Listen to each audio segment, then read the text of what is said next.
You're on. All right, Shalom. We are the Hebrew Israelites. We come out every week to prophesy the downfall of this wicked kingdom called Babylon in the scriptures. It's also known as America. But before we do so, we want to give praises to the Most High in His true name and His Son, in the true Hebrew. Say, Call, Eliam, La, Yahweh, Ba'ashem, Yahushai, Ba'ashem, Ha, Wakah, Kodash, Ma'amah. All right, double honor to the elder apostles of GMS that taught us this truth. And shalom to you, Akim, and Akwatim, and children that believe in sincerity and truth around the four corners of the earth. All right? Now, the topic we're going to go into today is that we're built up, what you would call a spiritual house. All right? And the Lord said what? He said, with the spiritual things, and the carnal things. Right? If you're carnal, you're not going to be able to get this truth. If you're carnal, you're not going to be able to take heed to the warnings that are being given out through the Spirit right now, through the Lord's men, and through the Spirit of truth, and through the Spirit of prophecy. That's only set up for the elect to get. All right? Somebody get, let's get 2 Ezra 15 too. Go there a little bit. Let's get 15 and 2. Yeah, kind of. Look at you got that though? Fine. Yeah, go ahead. Let me know you got it. All right, this is the book of Romans, chapter 8. And I'm going to start at verse 5. Yep. For they that are after the flesh do mind the things of the flesh. Right, because you got a lot of people out here walking blindly, basically walking around as zombies, man. And they're minding the things of the flesh. All right, go ahead. But they that are after the Spirit, the things of the Spirit. Right, but they that are of the Spirit, we're minding the things of the Spirit. Now, what things are of the Spirit? That means what? Doing His work, studying, prayer, everything that's connected to the Father in the Spirit realm. Because the Lord said what? What's it? Go ahead, get there real quick. For to be carnal minded is death, but to be spiritual minded is life and peace. But the carnal mind is enmity against the Most High. There you go. For it is not subject to the law of the Most High, neither indeed can be. So then they that are in the flesh cannot please the Most High. Right, you pick on it real quick. Fine. And that's what it is, man. The ones that's after the flesh, they can't please the Most High. You know what I'm saying? Because they're going to be basically a double-minded man. You know, the scriptures let us know that no man can serve two masters. You know, either he's going to lean on to one and hate the other. You know what I'm saying? Or he's going to always be wrestling and entangled with the affairs of this life and of the spirit, man. You know, and you can't, operate in that order, man. Right. You got preacher? Go ahead. 1 Corinthians chapter 2, verse 10. But verse 9, but as it is written, I have not seen nor ear heard, neither have entered into the heart of man the things which Yahweh have prepared for them that love him. But Yahweh have revealed them unto us by his Spirit, for the Spirit searches all things, yea, the deep things of Yahweh. So that's the only way you're going to be able to make it to Yahweh by Yahushai. It's through the Spirit that was placed on his Son. That's how you get brought forth to the Father. So if you're trying to get wisdom according to the flesh, it's just like back in the time of Babylon, you're trying to build the Tower of Babel all over again, which it doesn't do nothing but create confusion. All right, verse 11. It says, for what knoweth the things of man, save the spirit of man which is in him. Right, so you got people that have carnal knowledge, so they have the spirit of man, meaning they operate according to the flesh. So they only know the things according to the flesh. They can't obtain the things that are according to the spirit. All right, it says, even so the things of Yahweh knoweth no man but the spirit of Yahweh. Now, what spirit you have to have? You have to have the spirit that he placed on the Son, Yahushai, the Holy Spirit. That's what Yahweh Yahushai is using to sanctify his first fruits. All right, verse 12. Now we have received not the spirit of the world, but the spirit which is of Yahweh, that we may know the things that are freely given unto us of Yahweh. So now, so we can know things that are freely given unto us of Yahweh, we got to know them through the spirit. John 17:17 says, sanctify them through that truth. That word is truth. So that's the Holy Spirit, the spirit of the discernment, the way we're going to operate according to the spirit, not according to the flesh. Right. Right.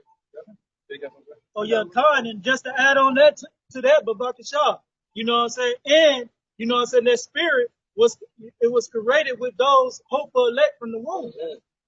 You know, he already preordained to save those men. Right. And the women of chapter 1. First Corinthians 2:13. Verse 12. Now we have received not the spirit of the world, but the spirit which is of Yahweh, that we may know the things that are freely given to us of Yahweh.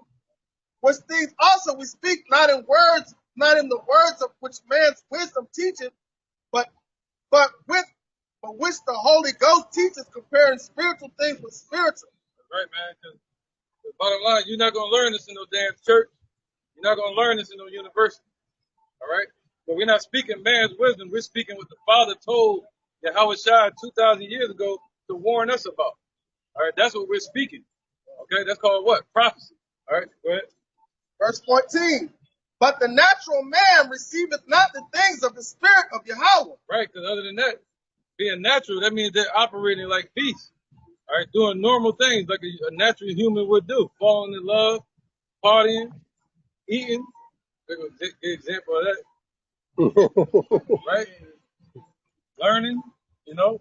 But the Lord say what? Ever learning, but never able to come into the knowledge of the truth. So that's what a natural human would do. But the Lord said those that are spiritual, they're of the Lord. And the Lord said what? He said, I'm a spirit. Those that worship the spirit of truth. First Corinthians chapter 3 and verse 18. Let no man deceive himself. If any man among you seemeth to be wise in this world, let him become a fool that he may be wise. Right. So what they think is foolishness, the Lord said he chose what? The foolishness of preaching to save them that believe. So what they call foolishness, the Lord said, yo, you better become a fool so that you may become wise. You got to pour out all that you learn so you can be retaught. Repent and let your mind be retaught. Go ahead up. Verse 19. For the wisdom of this world is foolishness with God. For it is written. So the wisdom of this world, all the scholars and philosophers that you could think of, and scientists and noblemen, all the knowledge that they've conjured up in all the libraries is all foolishness to the Most High. Because it's nothing but vanity. All right, go ahead. For it is written, he taketh the wise in their own craftiness. Right, so he's going to take them in their own craftiness, catch them in the trap, and everything that they're planning. What's that? The New World Order. All right, it's ultimately going to be their own destruction, just like the missiles. They built the missiles for World War II, and ultimately,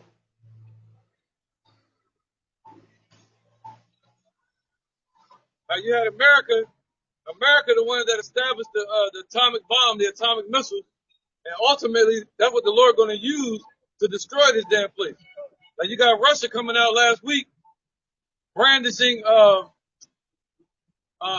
this ICBM missile called Satan 2 missile or something like that. All right, go ahead. You get more on it. Yeah. It's 1 Corinthians chapter 2, verse 13. Verse 12 again.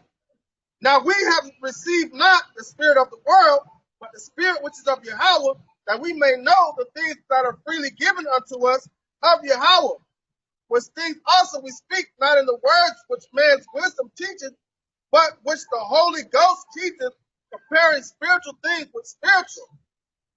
But the natural man receiveth not the things of the spirit of Yahweh, for they are foolishness unto him, neither can he know them, because they are spiritually discerned. Right, see? You got to be a spiritual man. That's why if somebody is a damn Muslim, they most likely not going to get it. All right? If they're taking their shahada and they bow down to this cobblestone, they're completely carnal, man. All right? The main ones killing everybody up in Philadelphia is them damn Muslims. Ones with the damn dots on their forehead, banging their head on the ground. We're supposed to be, they call themselves being in the month of Ramadan. And it's all vanity. All right? So the Lord said what? A carnal man, a person that's thinking carnally, that only deals with this realm, that's all they're going to know. They're not going to have any answers from the Lord. All right, go ahead.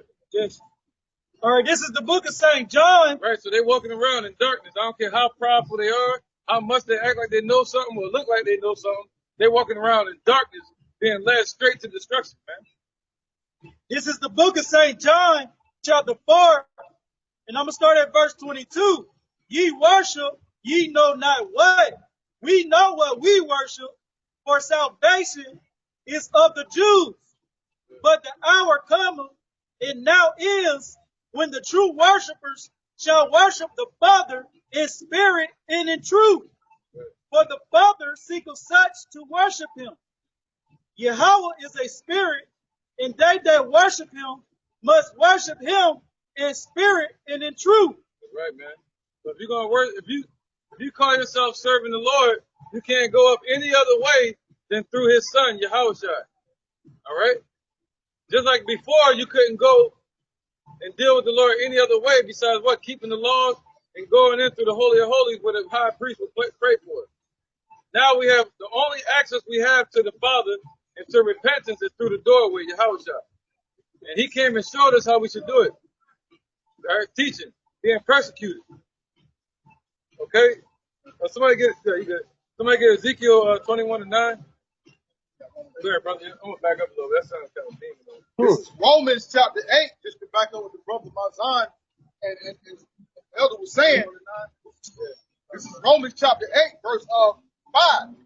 It says, for they that are after the flesh do mind the things of the flesh, but they that are after the spirit, the things of the spirit. So just like the elder was saying, those, got people who are caught up in the Islam or in the Muslim community, they are of the flesh, so they mind the things of the flesh. They want to build communities. They want to make it here in Babylon. But it says, but those that are after the spirit do mind the things of the spirit.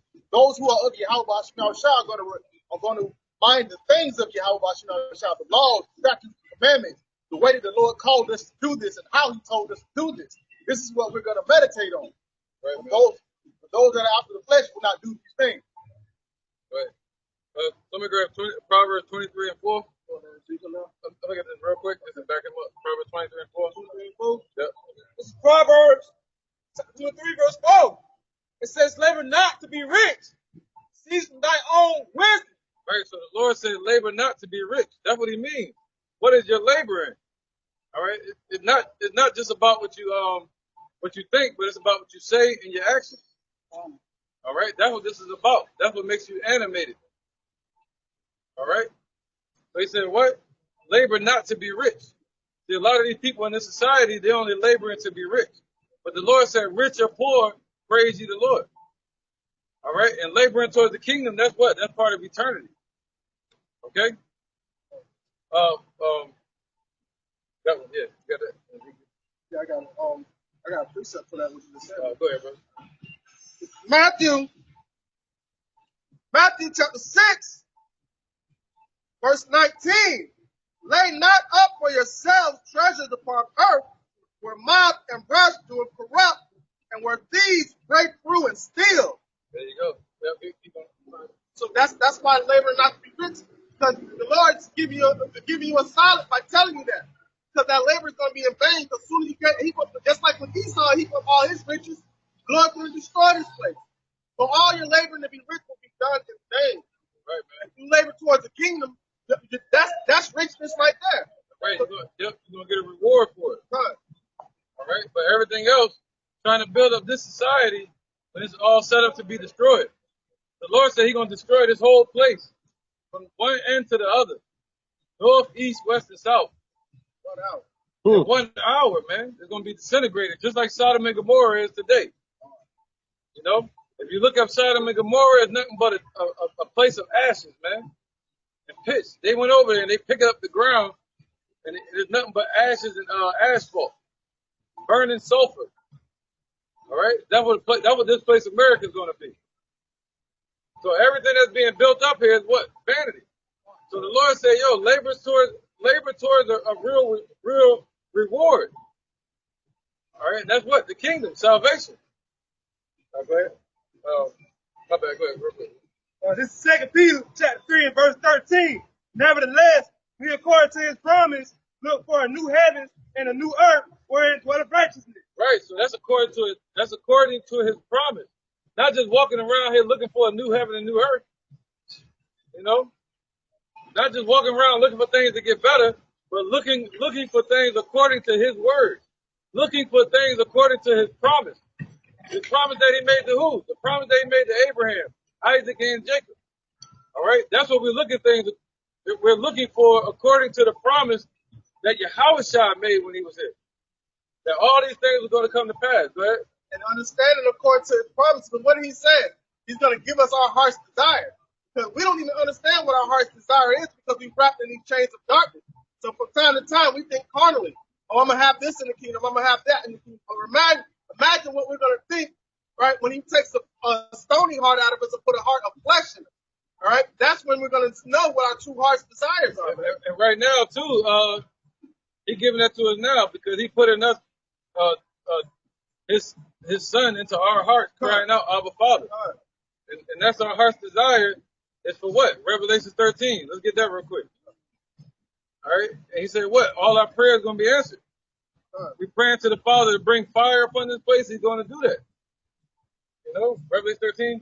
I think 13. Okay. In Revelation chapter 13 and verse 10. He that leadeth into captivity shall go into captivity. He that killeth with the sword must be killed with the sword. Here is the patience and the faith of the saint. Right. So if you call yourself a saint, meaning cut off from this society, then this should be in your heart. This should be meditating in your heart that the Lord is still going to bring that judgment on these heathens for what they did to us, man. That the Lord is not slack concerning his promise as men count slackness. But we're what? We're hoping for his promise according to his word. All right. The Father, whose true name is Yahweh, and his son's name is Yahushua, he's about to return. All right. One second, one more. I think it's going to end the section. Go ahead. This is the book of Sirach, chapter 2, verse 7. Right, that's what the Lord said, my sheep hear my voice. That's what this is about, man. Go ahead. It says, ye that fear the Lord, wait for his mercy. Right, so if you fear the Lord, that means stay patient, stay enduring in this truth, and wait for his mercy. What's his mercy? That means not destroying your ass. You know, and also freeing you from this bondage that we're here to serve. Freeing you from this system. That's mercy. You know, us being put into slavery and still being here under social security number, birth certificate.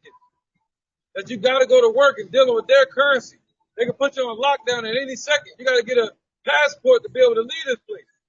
And if you stay too long, they come in to take your ass to jail because you're American property. So we got to get free from that, man. But these people walk around thinking they're free. One more That's right, bro. It said, verse 8, it says, he that fear the Lord, believe him, and your reward shall not fail. Right, so believe him. How do you show you believe him? What did he tell Peter to do? He told Peter to walk out on the water. Don't look down. So the Lord is telling us to do that. All right, to walk out on faith. And how do you do that? You leave this world behind you, and you step out here and you do this work. And you believe in your spirit that it means something. Not like these cowards that don't want to serve the Lord. They got 2 legs to stand on, but they don't want to stand for shit. And don't be as those the ones that turn back, man. That's the part of looking down. Don't turn back. All right. Once we step out here on faith, when stuff is gonna get hard. Yeah. It's gonna get extremely hard. Especially for it said through much tribulation we shall inherit the kingdom of heaven. But as we all know, man, nothing comes easy. Nothing comes easy. So with that being said, the things that you go through is going to prepare you to be that perfect image of Yahweh Bashim Yahushai that he's correcting us to be. That's why gold is tried in the fire and acceptable men in the furnace of adversity. So when the shit gets tight, that's when the faith kicks in. You don't go back into the world. No, you continue going forward in faith. That's why the scripture says, strive to the truth unto death, and the Lord shall fight for you, right? You know what I'm saying? So if you're looking forward and believing and trusting in the Lord, you know what I'm saying? Keep doing his work, abounding in his work, you know what I'm saying? You know, he's gonna fight for you. That's right, man. And if you're in this truth, you'll understand that the Lord destroying this place is him fighting for us. That's his mercy, him freeing us from this bondage, man. Freeing us from the grip of the chains of Esau. Just to back up what the elder was saying about before I stand and endure. This is back at Revelations 8 and 6. For to be carnally minded is death, but to be spiritually minded is life and peace. So when you have a carnal mind, that's spiritual death. And eventually you lead to physical death. And you can't have a carnal mind saying you're dwelling and trying to stay solidified and established or enduring in Yahweh Hashem Yahushua. You must have a spiritual mind, because that's life and that's peace. That's what's going to keep you in the time to come, like the brother Kanat was saying, when it get hard.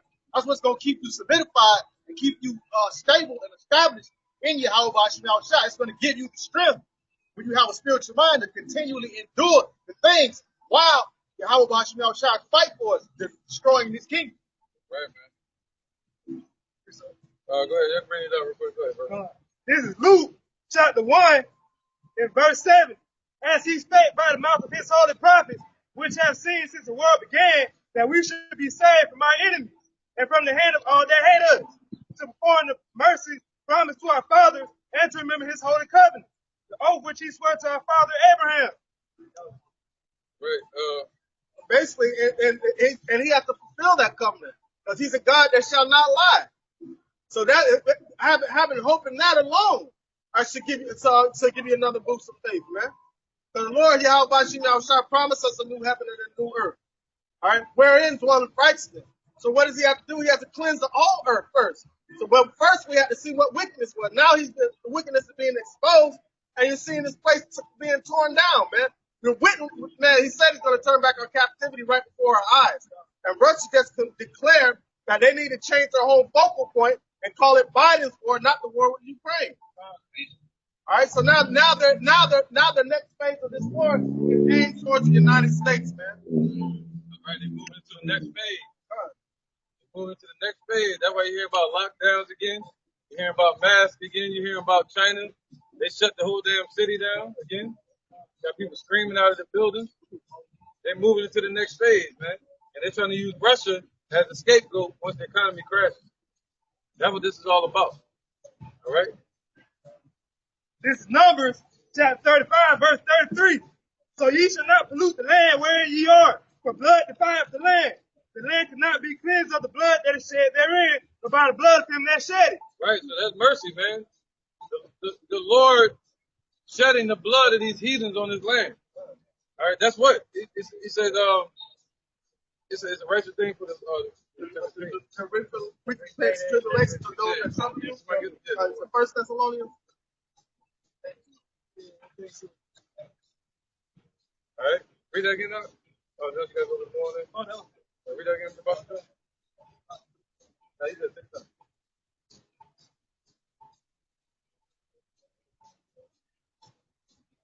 I got it.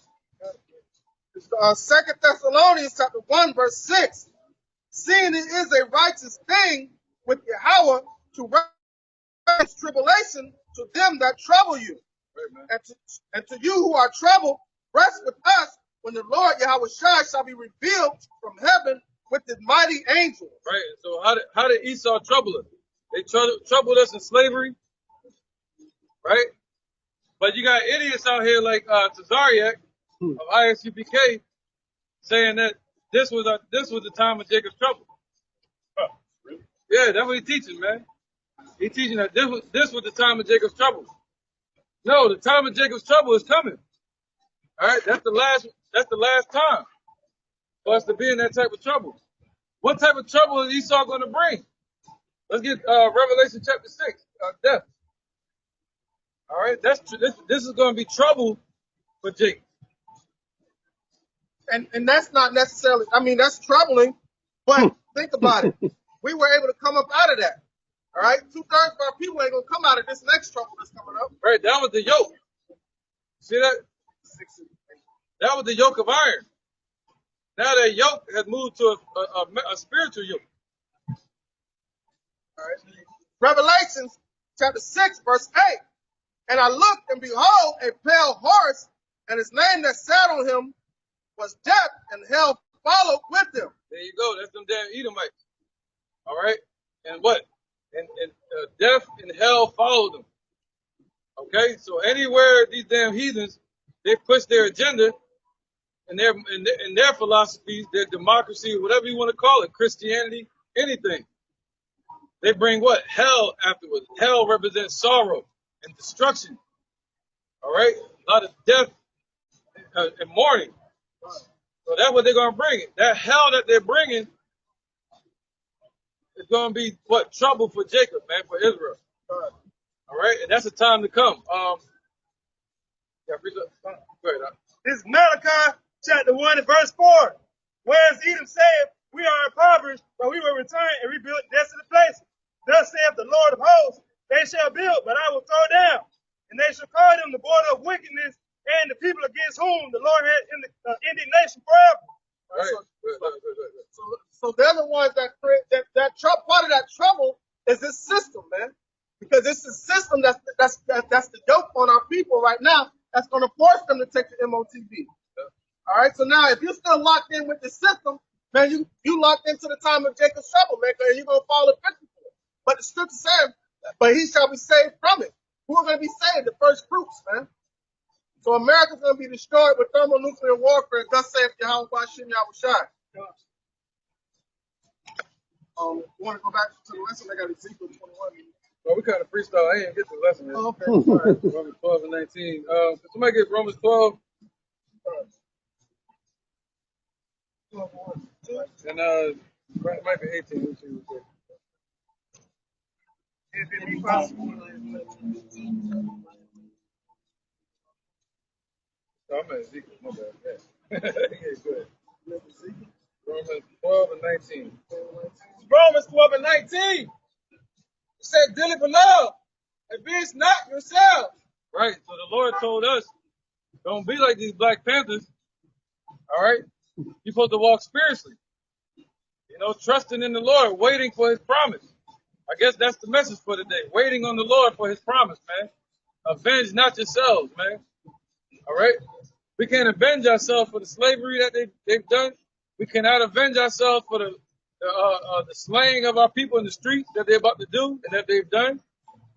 They're about to kill a lot of our people, man. That was nothing. Trayvon Martin and all of them. Wait till they kill a whole group of people. On TV, on social media. You know, but the Lord said, well, we're supposed to remain spiritual, man.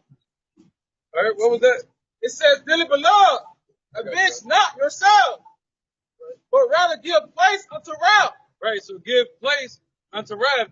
And that's what this is doing. Coming out here rebuking, reproving, and rebuking. That's us choosing to be spiritual instead of carnal, man. All right? So he said, give place unto the Lord's wrath. Go ahead. For it is written, vengeance is mine. I will repay, saith the Lord. Right, so we're trusting what's written, that the Lord will repay. All right, he's going to repay these devils for what they did, man. Okay? Go ahead, Canuck, real quick. In Zephaniah chapter 3, verse 8. Therefore wait ye upon me, saith the Lord, until the day that I rise up to the prey. For my determination is to gather the nations, that I may assemble the kingdoms, to pour upon them my indignation, even all my fierce anger, for all the earth shall be devoured with the fire of my jealousy. Right, so that's what we're waiting for the Lord to make his separation, to gather the wicked to the left and to gather the righteous to the right. All right? And he's going to rain fire and brimstone upon this place the same way he destroyed Sodom and Gomorrah. See that? He's going to burn this place up to ashes. All right? But within that judgment, the Lord is going to be no respecter of person. If you have done no work to receive the reward, if you have not believed in the Father, Yahweh and Son Yahweh Shai, who is a so-called black man from the tribe of Judah, you're going to be destroyed here on the soils of America. You're going to become part of the soil of this place. The Lord gonna burn you up and melt you in this place. All right, that's what's coming here. All right, go ahead with that, Ezekiel. Because the Lord has showed his weapons. He showed his weapons. What's that in Psalm, Proverbs? I think it is the sword. He wet his sword. Kiss the sun. Yeah, right before that. Yeah. Because you have Russia. Yeah.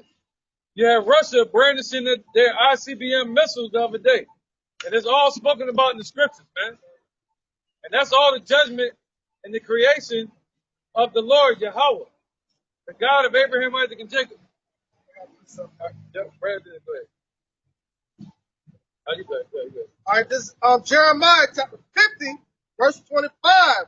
The Lord Yahweh Bashim Yahushai hath opened his armory and hath brought forth the weapons of his indignation, for this is the work of the Lord of hosts in the land of the Chaldeans.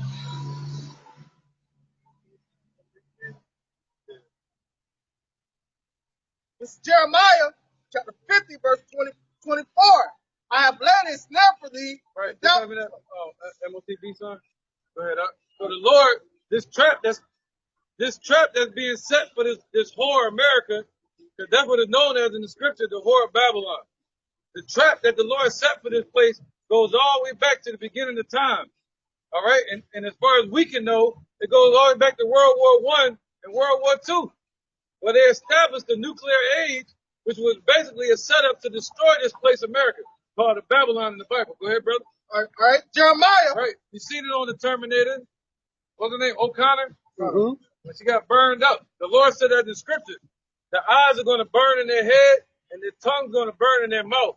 Old, adult, and young, and all the damn animals. All right, go ahead. This is Jeremiah 50 and 24. I have laid a snare for thee, and thou art also taken, O Babylon. Right, they're already taken in it. They're already taken in the snare. There's nothing America can do right now. Every step they take is like a walking in quicksand. Every move America makes, the Lord gonna be right there, like Bobby Brown. Go ahead. All right, it says, and thou wast not aware, and thou art found and also caught, because thou hast striven against Yahweh by Shem Yahushai. Right, how did they strive against the Lord? How did this place America strive against the Lord? By putting up stuff like that at the library, the damn owl, Molech. You see that? The owl is not the problem. It's these damn Edomites, these devils that worship the owl. It's paganism. Look at Drake. Even our people, he got around his neck. All over his album. They Masonic. How else? Washington, D.C. is built up based upon a pagan map.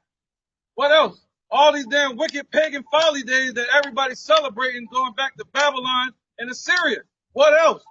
Their damn president, which is nothing but a warlock, when he's sworn in, which the Bible says you're not supposed to swear, he swears in on the Bible. What else? They hold this Bible up in court, and they cause the most crime in the world by throwing the mass majority of our people into prisons for wrong reasons. And the Lord says an unjust balance is an abomination to the Lord. All right? Go ahead, brother. All right. So the Lord is showing everybody that the judgment is at the door. And the real revealing is by seeing his men. Because before the Lord destroyed any country or any kingdom, he raised up his men first. Somebody don't get that. It's all, yeah, let me know. Go ahead, brother. It's Jeremiah 50 and 25. Yahweh by Shem Yahushai hath opened up his armory and hath brought forth the weapons of his indignation. For this is the work of the Lord Yahweh by Shem Yahushai, power of hosts in the land of the Chaldeans. Right. So those ICBM missiles that you see Russia and these countries talking about shooting at America and blowing it up, those are written in the Bible. And everybody has no clue that it's talking about you walking right on this soil.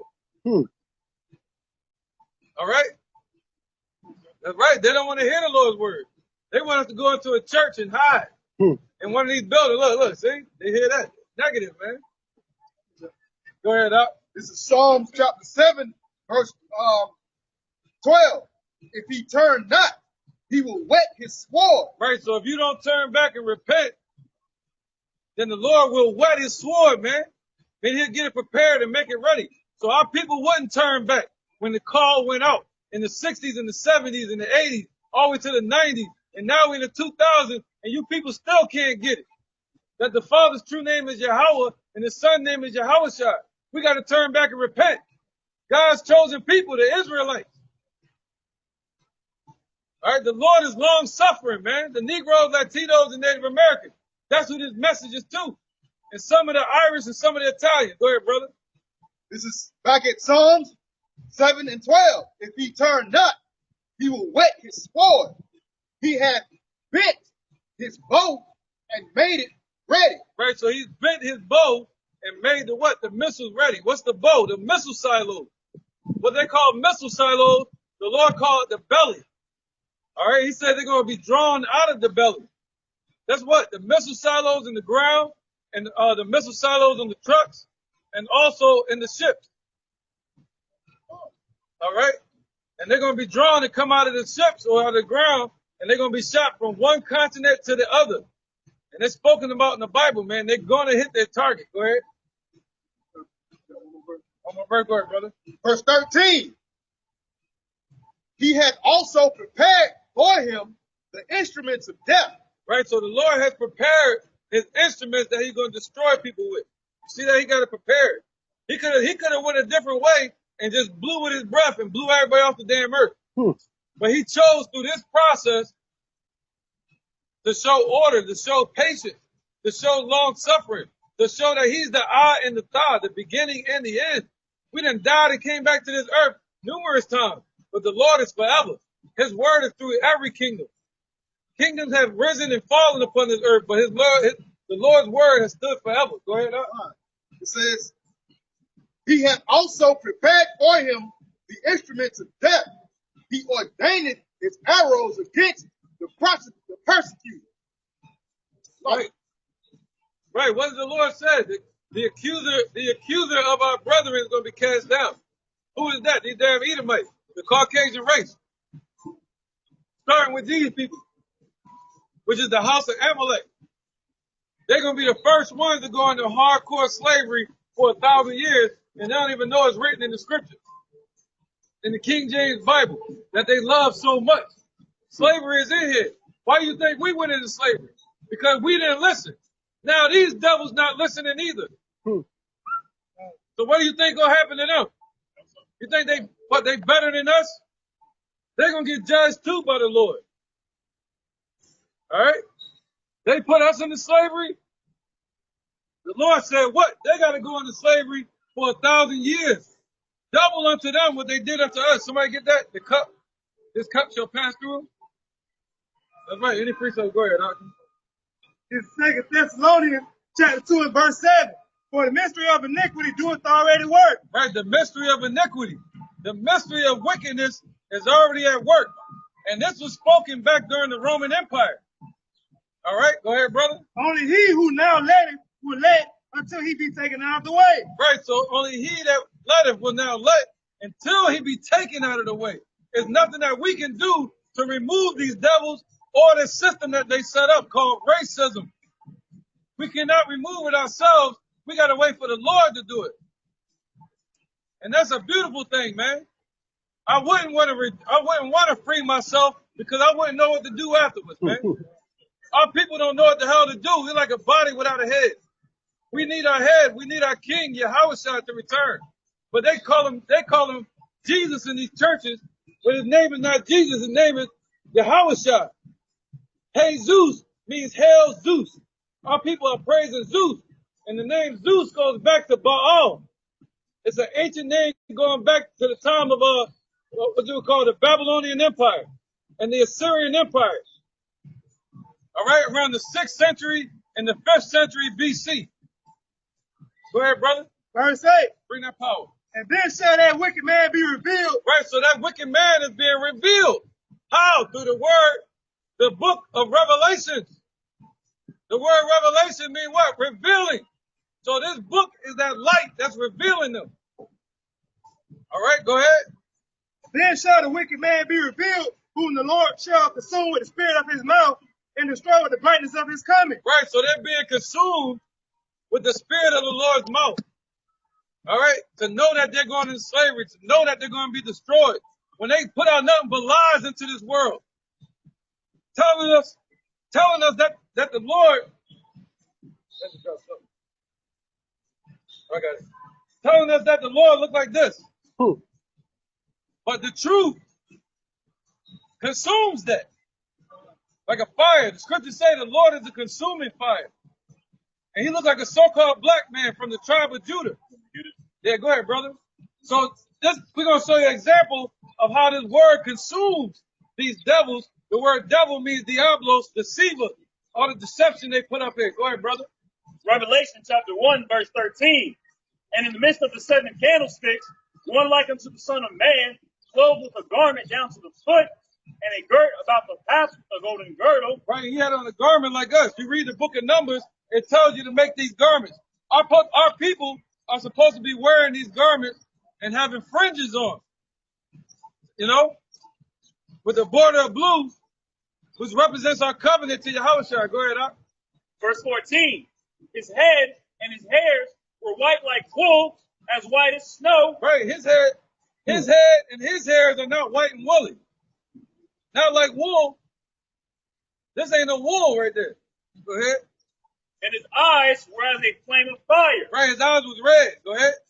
And his feet like unto fine brass. So you look at somebody's feet, you'll see the color of their whole body. Hopefully, unless they got a discoloration problem. Go ahead, Doc. And his feet like unto fine brass, as if they burned in a furnace. Right, you take brass and you burn it in the furnace, you get the color of the Lord, and that does matter. If not, you are part of the Antichrist. You are part of this anti-messianic system. You believe in the lies and you're promoting the lies. See that? We read to our people the image of the Lord and they step on. But we told them we were giving out some hotcakes and some money, they'll be up here quick. Go ahead, Doc. It's Isaiah 29. Oh, go ahead, bro. It's Isaiah 29:13. It says, wherefore the Lord said, for as much as the people draw near me with their mouth and with their lips do honor me, they have removed their heart far from me. Right, man. They go to these churches, they hooting and hollering. They get on, they win these damn, right, yeah. They come there laying on the floor, doing the worm, crawling on the floor, crying, scratching the ground to the altar. They work in the church now. They twerking. I seen that the other day on TV. Right, you know what I mean? They doing all of that. But they basically what? They remove their heart far from the Lord, man. You see that? They don't care about the Lord much. We can't discern the heart of man. I don't know if you're really sincere. You don't know if I'm really sincere. Right, and that's what. But the Lord does, so how are we judging them by sin? Yeah, I knew you were going to say that. It's cool. You know But that's what the Lord said. See, that's what the Lord told us. He said, what? Judge every tree by its fruit. Yeah, you got to.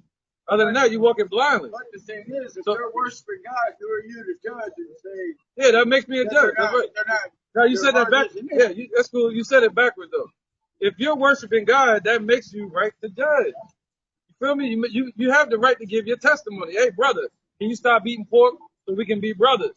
You get what I'm saying? That's how we make things better with our people, not yours. You get me? Our people are out of order. They don't know because nobody's out here telling them. They've been told to believe the lies. They got to be told not to. They call it judging them. You feel me? But we call it a correction. We call it amendment. Well, when they shed their blood, no matter who they are, yeah, that's when Christ that is different. Yeah, that's something different. They come on the scene and say, no more. Yeah, that's what we're waiting for. Yeah, but when he comes, when he shows up, he's gonna be a black man. Shed innocent blood for what? The love of money. It says in their fear, love of money and greed. It says, and their fear towards me is taught by the precepts of men. Right, so the fear of the Lord is taught by precepts of men. See that? That's what Jake want to do all day. But as soon as they have a lockdown, he ain't going to be driving. Yeah, he going to be able to blast his music over everybody. You know what I'm saying?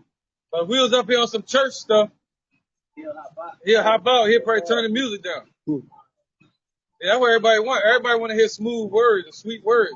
No, man, we came to tell you the Lord about to destroy this place. When you about to get hit by a truck, you don't want nobody whispering. You want somebody to grab your ass out that fire. Yeah, get your ass. Oh, you cussed at me, man. Stop cussing at me. Why are you judging me? Get your stupid ass out. Why you call me stupid? You see what I'm saying? Come on, brother. All right, this is the book of Jeremiah, chapter 28, verse 8. The prophets that have been before me and before thee of old prophesied both against many countries and against great kingdoms, of war and of evil and of pestilence. That's right.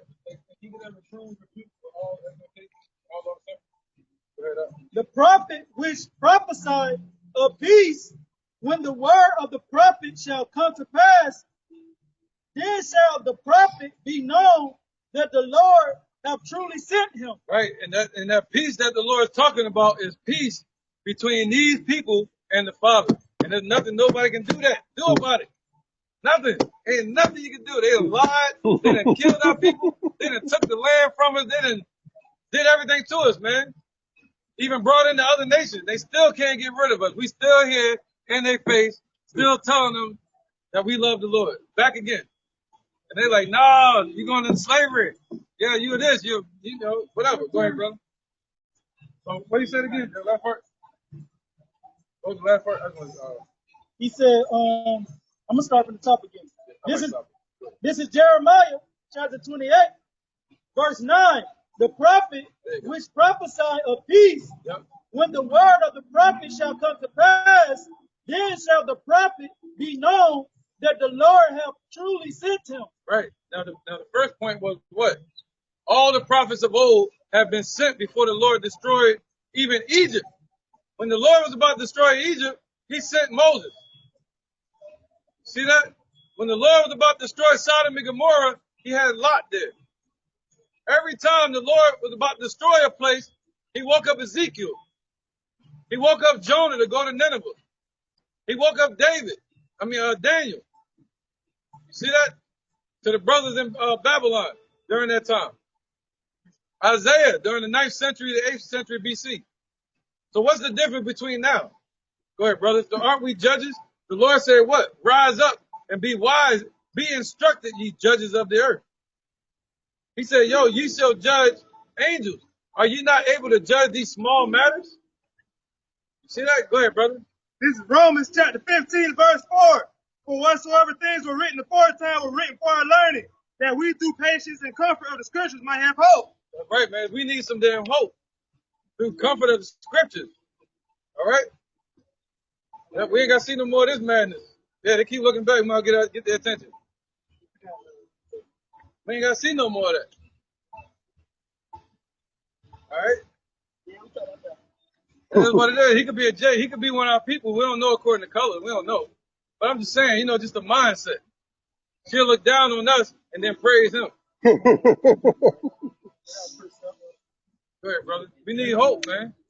Other than that, what did Tupac say? I'm young and I'm hopeless. That's the reason I say Tupac, because he called himself speaking for the minds of our people. And that's the mindset of the people that's in the ghettos. They're hopeless. So they want to die today or tomorrow. They want to get the riches and die trying.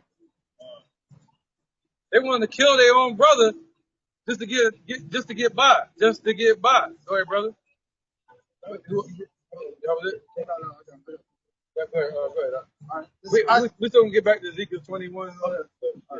It's Isaiah 58 and 1. Cry aloud, spare not. Right, that's what we out here doing, is crying aloud, and we're not sparing these damn people. We're not worrying about the feelings police. We out here to warn our people and to get the bloodshed off our hands, man, so we can get the hell out of here. We want this place to be destroyed, man. Look at Dwayne Wade and his son. You know what I'm saying? Got him sitting up there with little Big Bird. Hugged up and kissed up. Adam and Steve, you know what I'm talking about. Go ahead, huh? All right. Isaiah 58 and 1. Cry aloud, spare not. Lift up thy voice like a trumpet. Show my people their transgression and the house of Jacob their sins. That's right, man. So we got to walk into the fire to show our people their transgressions and their sins. Not the rest of these nations, but to show our people their sins. That means we got to say, hey, man, you got to stop eating pork. Stop judging me. I'm just telling you what the Lord wants. But the thing is about it, the trick is this. I can't tell a person to stop doing it if I didn't stop. I can't say, hey, I stopped eating pork, or I'm still eating pork, so I can't tell you, you know what I mean? So that's the first thing. The Lord said we got to get ourselves right first, and then we're able to judge. See the balance? It's still a balance. You can't just walk around judging people. You know what I mean? You got to do something to deserve it. All right, go ahead. All right, this is the book of Proverbs, chapter 31, and I'm going to start at verse 8. Open thy mouth for the dumb in the cause of all such as are appointed to destruction. Open thy mouth, judge righteously, right, and please the cause of the poor and needy. That's right, man. So plead the cause of the poor and needy and judge righteously. And what's that? Going out and teaching, doing his work, man. That's it, man. Judge righteously. Even amongst your camps, amongst your brothers, amongst your household and your house, amongst your family members, if you don't have a house, amongst your friends, you got to judge righteously every day. All right? Precept, anybody? If not, we can get back to Ezekiel. Go ahead, y'all. This is Hebrews 5 and 12. Yep. For when for the time you ought to be teachers, ye have need to one teach you again. Right, so once you come into this truth, you got to be retaught. You got to get the milk, and then you go to the meat, just like any baby on this earth. You become a babe again. You got to throw away all that stuff that you learned, man. And you got to become a babe and grow from that stage. Let the word be your milk. Go ahead, brother. Which by the first principles of the oracles of Yahweh Bashim Yahushua are become such as have need of milk and not of strong meat. Right. So once you come into this truth and you forget, hey, Yahweh Bashim Yahushua, and you forget, that means you need to be taught again. You know, this scripture is more for like Lahab and all them, the people that have walked away. All right, you need to be retaught. All right, let me get a different one. Yep, that's different. This is Hosea chapter 4 and verse 6. My people are destroyed for a lack of knowledge. Because thou hast rejected knowledge, I will also reject thee. Right, so they reject. That means if they're here rejecting the Lord today, rejecting this truth, then that means they rejected Yahushua 2,000 years ago. See that? That means they rejected the laws going all the way back to the time of Egypt. So they're back here today still rejecting the Lord. And they're going to get the judgment that comes with it, which is nuclear fire. You're already seeing part of the plagues kick off now. Go ahead, brother. I will also reject thee, seeing that thou shalt be no priest unto me, seeing thou hast forgotten the law of thy God. I will also forget thy children. Right, so the Lord said, since you forgot him, he's going to forget you, man. He's not going to set you up to be a minister or a judge. All right? So he's not going to set you up to do that for salvation. He said he chose through the foolishness of preaching to save them that believe. So you got to put in this work. And if you can't teach, you got to join the camp or just believe. All right? And just believe and keep the laws to the best of your ability. And it says, since you got the law of thy God, you rejected the knowledge, you're going to forget your children. You want an example of that? Look at the Christian church. What they say about pastor kids, they're the worst ones I know. Yeah. Right. That's all I want to say. Right. Here, example. Yeah, come. Right, go on. This is the book of Isaiah, chapter 1, verse 3. The ox knoweth his owner, the ass his master's crib, but Israel doth not know. My people doth not consider. Right, so they walking around not considering it. So they need somebody to wake them the hell up. All right, they walking on blindly, not even considering that they're God's chosen people. And they're being led right into destruction. All right, marching on their merry way right into the time of Jacob's trouble. He said, my people ain't even considering their wrongdoings, man. So that's how you know the Lord's going to wake up people to wake them up. All right? Raise up men to wake them up, man. All right, go ahead, Rocky. We might have to move, too. And also, one more thing. If we're not supposed to be judges, why is there a book of Judges in the Bible? What'd you say? So if we're not supposed to be judges, why is there a book of judges in the Bible giving an example of the Most High, Yahweh sending judges to deliver his people? And with scripture, there shall be saviors risen up among you. All right, so those are the ones that are judging righteously according to the words of Yahweh. This is Jeremiah chapter 6, verse 17. It says, also I set watchmen over you, saying, hearken unto the trumpet. But they said, we will not hearken. So the Lord has put men out here, i.e. the watchmen, the prophets, the apostles, the teachers, the ministers, telling our people to hearken and to turn back to him. But our people are saying, no, we don't want to do that. We ain't going to listen to that. We want to seek escapism. Two-thirds of our people want to seek escapism in darkness, when you should be seeking a way of escape through Yahweh Shai. The men of the Lord, we are the mouthpieces of the Heavenly Father. We speak the words of the Most High. We don't speak of ourselves. So when people don't listen to what we're saying, they're disobeying Yahweh Shai. And it's the Lord that is saying, hearken, ye follow my commandments and follow me and turn back to me and repent for your sins. But this is the book of Zechariah, chapter 7, verse 11.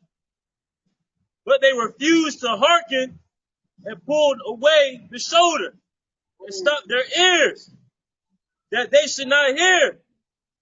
Yea, they made their hearts as an adamant stone, lest they should hear the law and the words which the Lord of hosts have sent in his spirit by the former prophets. Right, man. Anyone back then, they're back here now. He said the wicked women of our nation, they're walking and messing as they go, twisting and popping their neck. That sounds like our people, man. And he said the other ones, they jump, man, whatever. That sounds like us, whatever. Shrugging their shoulders. Who cares what they're talking about? And the reason why they do that is because we haven't been commissioned by Esau. Somebody like T.D. Fakes that's been to a theological seminary and got a degree and been commissioned by one of these individuals that have been commissioned by these individuals because they set up the whole religious system. If we were commissioned by them, then we would be rightful judges unto the people, right? But because we're commissioned by Yahweh Bashim Yahushai and they don't know Yahweh Bashim Yahushai, therefore they're unaware of his judges. So that's why they tell us not to judge us because of John chapter 3. The condemnation that light is coming into the world, and they rather stay in darkness because they hate the light because their deeds are wicked. But they want to continue in their wickedness. That's why they say don't judge me. Yeah. Anybody that says don't judge me, they want to continue in darkness and be wicked. They'll walk into a courtroom and see what they call a judge. Right. They'll give all honor, all respect, stand up, sit down, do everything he says. Not someone who tuck your shirt in. Right, exactly. Let me get that real quick to prove it. Now I get it. Yeah. All right, this is 2 Timothy chapter 4, verse 2. Preach the word, be instant in season, out of season, reprove, rebuke, exhort with all long suffering and doctrine. That's right. So that means you're supposed to be out here every season, every year, all year, teaching our people, the Negroes, Latinos, and Native Americans about our Lord, man. All right. He said what? Reprove. That means to blame. That's judging them. And rebuke. Right? And exhort with all long suffering, man. I mean, with all patience. You got to come back out here the next day. You got to come back out here the next week. You got to keep coming out here, man. Just like you do with a garden. All right? That's what the Lord called us, man. The Lord's garden. Wasn't Noah prophesied for like 80 years or something like that? I think Noah prophesied for 100 years. 100 years? Yeah, I think it was 100. Long time. 150. Yeah, 150 years. God. Yeah, Noah prophesied for 150 years. Wow. I'll die first real quick. Then, This is the book of Proverbs, chapter 15, verse 10. Correction is grievous unto him that forsake the way. Right, so if somebody is forsaking the way of the Lord, which is the righteous way, and they love wickedness and evil, they're going to hate correction. They're going to hate being corrected. That's why I told this man here that what we're doing is more so correction instead of judging. See, the Father is the judge. We're just out here giving our testimony and a warning to our people. See that? But the Father is about to judge. Okay, go ahead. And just to add on real quick about the shot and the correction that we giving unto our people is restricted from the scriptures. It ain't nothing how we feel. That's right. Thus saith the Lord. Sorry. And he that hateth reproof shall die. Woo. And he that hateth reproof shall die. As the brother just said, we're supposed to go out and reprove and rebuke our people. And those that hate that blame, and that the Lord is blaming them, saying you're being wicked, they're going to die in that wickedness, man. All right? Go ahead, up. Sorry, yeah? This is Matthew chapter 9, verse 35. And Yahushua went above all the cities and villages, teaching in their synagogues and preaching the gospel of the kingdom, and healing every sickness and every disease among the people. But when he saw the multitude, he was moved with compassion on them, because they fainted and were scattered abroad as sheep having no shepherd. Then saith he unto his disciples, the harvest truly is plenteous, but the laborers are few. Pray ye therefore the Lord of the harvest, that he will send forth laborers into his harvest. Same way the elders just said that you have to come out here day in, day out, in season and out of season, just like a gardener with a garden. You constantly have to trim, you constantly have to prune it, you constantly have to water, you constantly have to make sure if it's cloudy that it's still getting a little bit of sunlight. When it's wintertime, you have to cover up your plants. You have to make sure the soil is good. You have to keep. Say again. Oh, patience and long suffering. No, that was it. That was it. All right, okay. Go ahead, brother. All right, go ahead. This is Ezekiel 3:17. Son of man, I have made thee a watchman unto the house of Israel. Right, so we're supposed to be watchmen. We're supposed to watch. The Lord spake all these things from the beginning. Let's get that second Ezra chapter 9. Real fast. Right, because the Lord gave the word. Somebody know what it is? Psalm 68.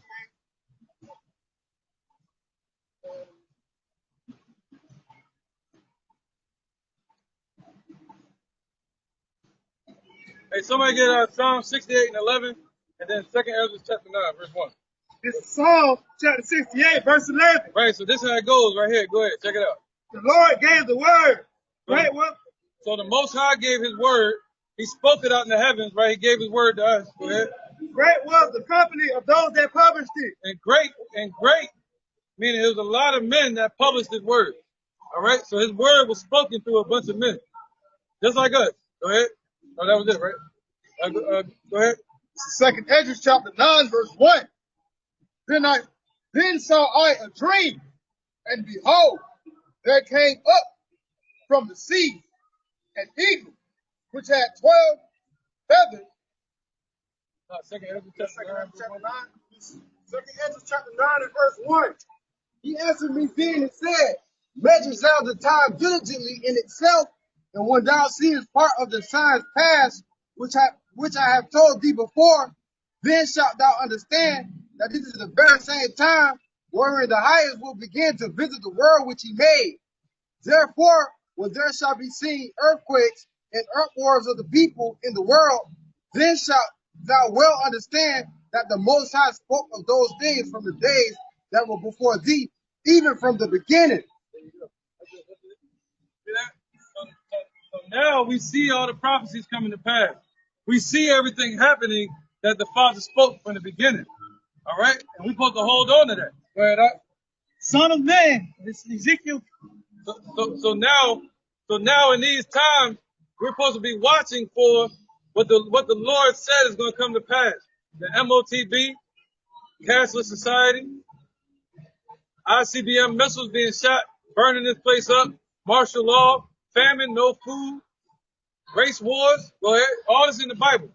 Ezekiel 3:17. Son of man, I have made thee a watchman unto the house of Israel.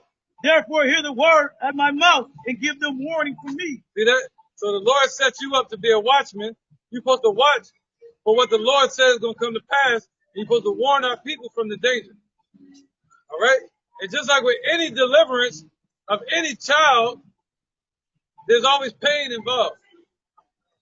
So the Lord is saying, for our deliverance, we got to go through some pain, some persecution, some suffering. All right, so when we see these things coming upon the earth, we know that it's not for our destruction, but it's for our salvation. This is Isaiah chapter 34, verse 16. Seek ye out the book of the Lord and read. So seek ye out of this book, not no damn toilet paper Quran. Seek ye out of the book of the Lord of Yahweh and read. Why? Because Yahweh said he spake the word, and great was the company of them that published it. So it's his word. All right, and his spirit have gathered it. See that? So not no other book, not no Keeper Negas, the damn Jamaicans, the damn dreadful ass people. Not no, what's his name? Joseph Smith, Mormon book, false doctrine. Charles Taze Russell. Not Charles Taze Russell, the damn, Holy Scripture Translation. what they call it? Jehovah's Witness. Jehovah Wickedness. Who else? And these damn Muslims, man, the Catholics. The Catholics that be eating that damn dirty ass paper that they got, they call it the Lord. Every year they eat it, they put it on their tongue and they eat it. They said, this is the Lord's body, eat it.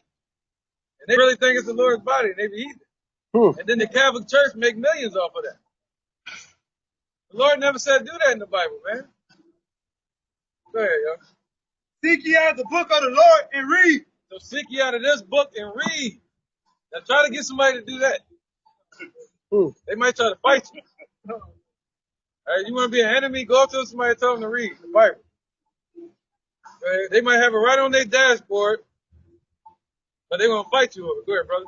No one of these things shall fail. Not one of these prophecies are going to fail, man. Not one of these words that the Lord has spoken is going to fail. That's why I say there's nothing anybody can do about it. Because the Lord's words will not fail, man. They didn't fail Moses. They didn't fail Abraham. They didn't fail Lot. They didn't fail Daniel. They didn't fail Azariah, Mishael, and what's his name? Huh? Hananiah. It didn't fail them. It didn't fail Paul when he was bitten by a serpent. It didn't fail Peter. So what make you think it's gonna fail us? It's not. The Lord's word is not gonna come back void.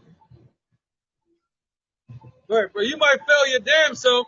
Your people might fail you. Your family might fail you. Your job and these nations, but the Lord ain't gonna fail. Go ahead, brother. It's Sirach chapter 2, verse 10. Look at the generation of old and see, did ever any trust in the Lord and was confounded? Or did any abide in his fear and was forsaken? From whom did he ever despise that called upon him? That's right, man. So if you look in the past, who did the Lord ever despise that loved him, man, that called upon him? Even the devil tried to play a trick on Lot and say, hey, the Most High don't love you. But in the end, Lot kept his faith, and he was able to see that the Father did love him, man. And he chastens who he loved. That's why we went into slavery. The Lord whooped us like children so he can correct us, man. But this Caucasian nation here, he loved them to be the devils they are just so he could judge them in these last days.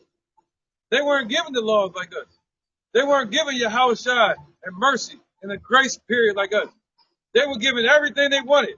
Money, drugs, guns, killing, blood, land, power. And that's all set up for destruction. Because the Lord said, he that killeth with the sword, dummy, must be killed with the sword, dummy. So it's a setup. That's why he said, I've laid the snare from him from the damn beginning. Esau was born on the snare. That's the biblical name of the Caucasian race. They're called Edomites. That word Edom means red. But they call themselves white. That word white goes back to what? It's just white, they call supremacy, all right, racism. All right? That's what they are, Edomites. The Romans were Edomites. These people here, Israelites. But they call us everything but a child of God. Go ahead, Doc. This is Proverbs chapter 16, verse 4. The Lord Yahweh Shai hath made all things for himself. Yea, even the wicked for the day of evil. Right, so don't be mad at me. Don't kill the messenger. Lord created these people for the day of evil, like the movie Predator. Remember the one with the big predator?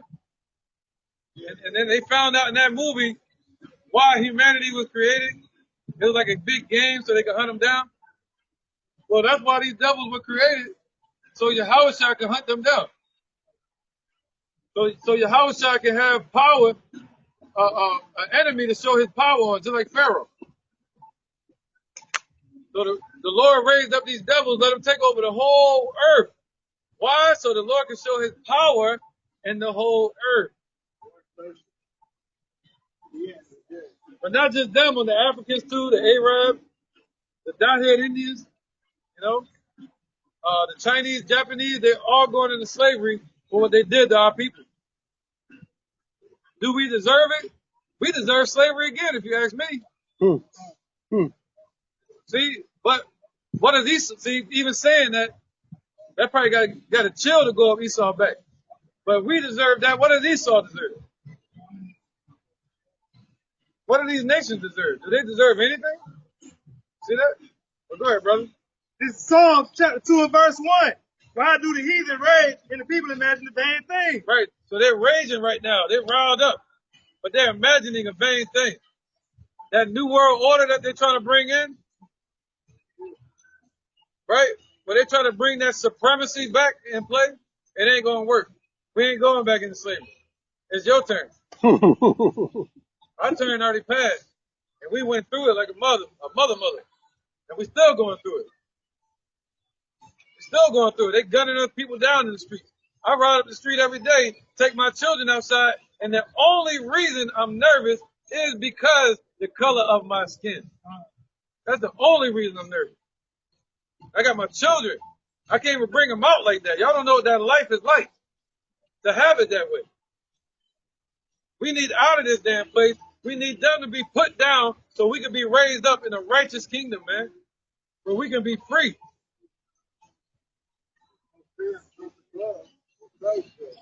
Yeah, but this ain't love. Putting us in slavery is not love. This is not love. He really protects me. The boat really fires me with my kids. That's only just to preserve you for judges. I don't want to fear. Why should I? I got Christ in my life. Yeah, his name ain't Christ, but I got you, man. It ain't the devil protecting. Could be. It wouldn't be the devil giving me comfort. Oh, yeah. You never know, man. That's Jesus. Now, you see, Alexander won a lot of battles. Yeah. Read Revelation chapter 11 about the two witnesses. Jesus is the first great witness, and I'm the second. Hey, what was that? And guess what? We're going to be able to cast All right, this is Sirach, upon the earth to put the fear of God chapter in people, which we all need. 33, verse 10. All men are from the ground, and Adam was created of earth. And much knowledge. Wait, whoa, we all family. I'll get that second. I got one.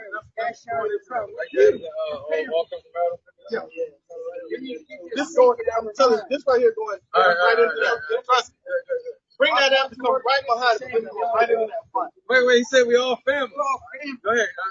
This is Sirach chapter 33, verse 10. Right. All men are from the ground, and Adam was created of earth. And much knowledge the Lord have divided them and made their ways diverse. Right, so all men come from the ground. We all come from the ground. Right? We all come from the ground. Go ahead. They got more on it? Mm-hmm. It says, some of them has he blessed and exalted, and some have he sanctified and set near himself. But some of them had he cursed and brought low and turned out of their place.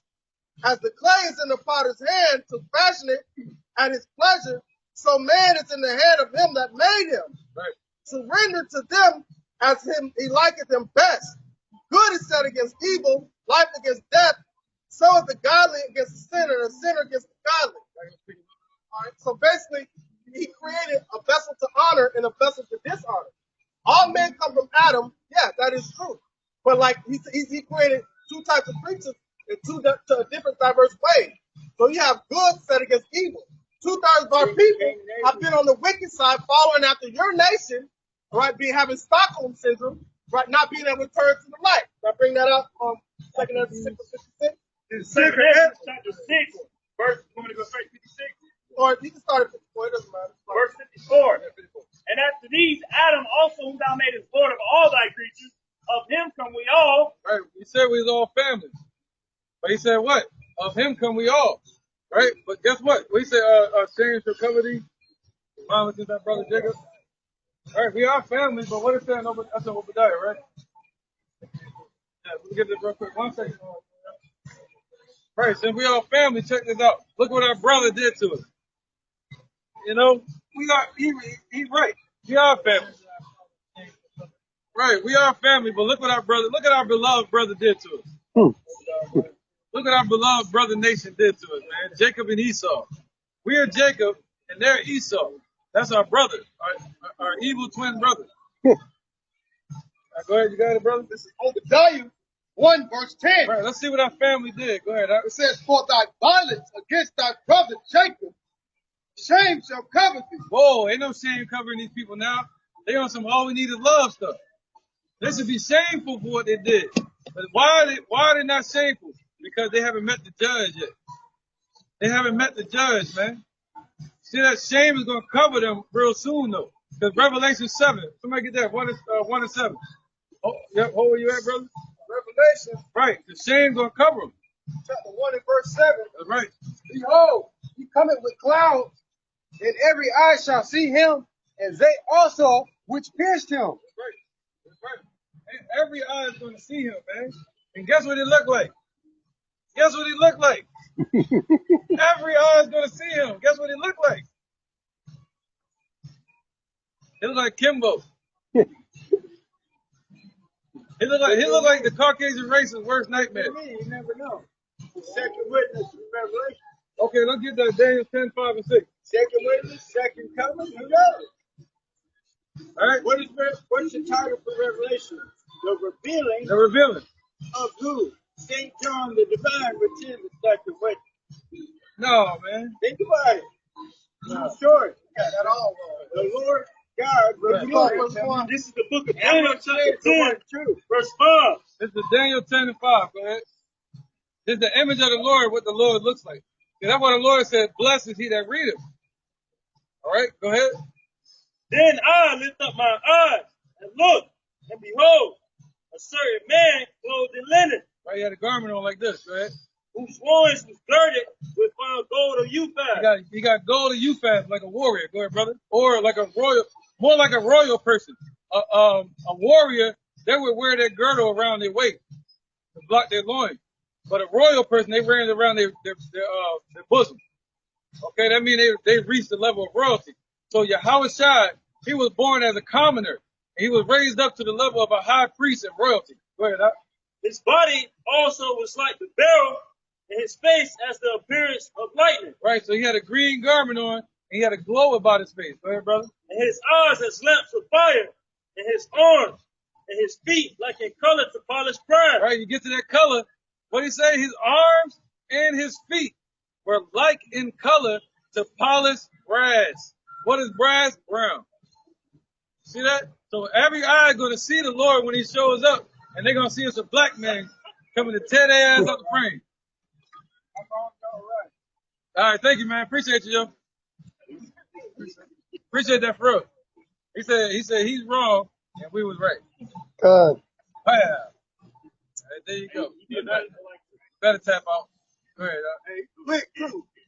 Yeah, he quit. You humble with it, too. Where was that? We're making a point. Yeah, we made another one. James, what's down here? Somebody read something. Second. What's the 6? Yeah, I got it right here. You want me to bring it out? Okay. Second Ezra chapter 6, verse 54. Oh, no, forget him. Okay, all right. Ezekiel 21 and 9? Yeah. This is Ezekiel. This is Ezekiel, chapter 21, verse 9. And son of man, prophesy and say, thus saith the Lord, Yahweh Shem Shai. Say a sword is sharpened and also furbish. Right, man. So the furbish. What does that word furbish mean? That means like he put it out in the open. He's branded. It's like you brandish a weapon or you shine it. All right, he basically made it perfect. All right, that's why you see Russia bringing out these missiles. And the brother read earlier, the Lord opened his armory. You know, so that missiles that Russia talking about is really the Lord's creation. It's a snare, and it's part of the trap that the Lord got for these devils. Go ahead, Doc. And it's going to be brought down upon who? What does the word Satan mean? The word Satan means adversary. So that missile was really created for the Lord's adversary. Go ahead, brother. Isaiah 54:16 says, "Behold, I have created the smith that bloweth the coals of the fire, that bringeth forth an instrument for his work, and have created the waster to destroy." Right. Yeah, you want to speak on it? Oh God! Hey, just like the brother was speaking on, man, the Lord Yahweh Bashim Yahushua opened up the weapons of his armory. You know, hey, Russia just opened up about the new missile, the Satan 2, man. All right, and also with the Persephone, you know, and they have military systems that shoot lasers, man, and block out everything, man. So the Lord Yahweh Bashim Yahushua opened up the weapons of his armory. All right, getting ready to unleash him over here on Babylon, man, also known as America.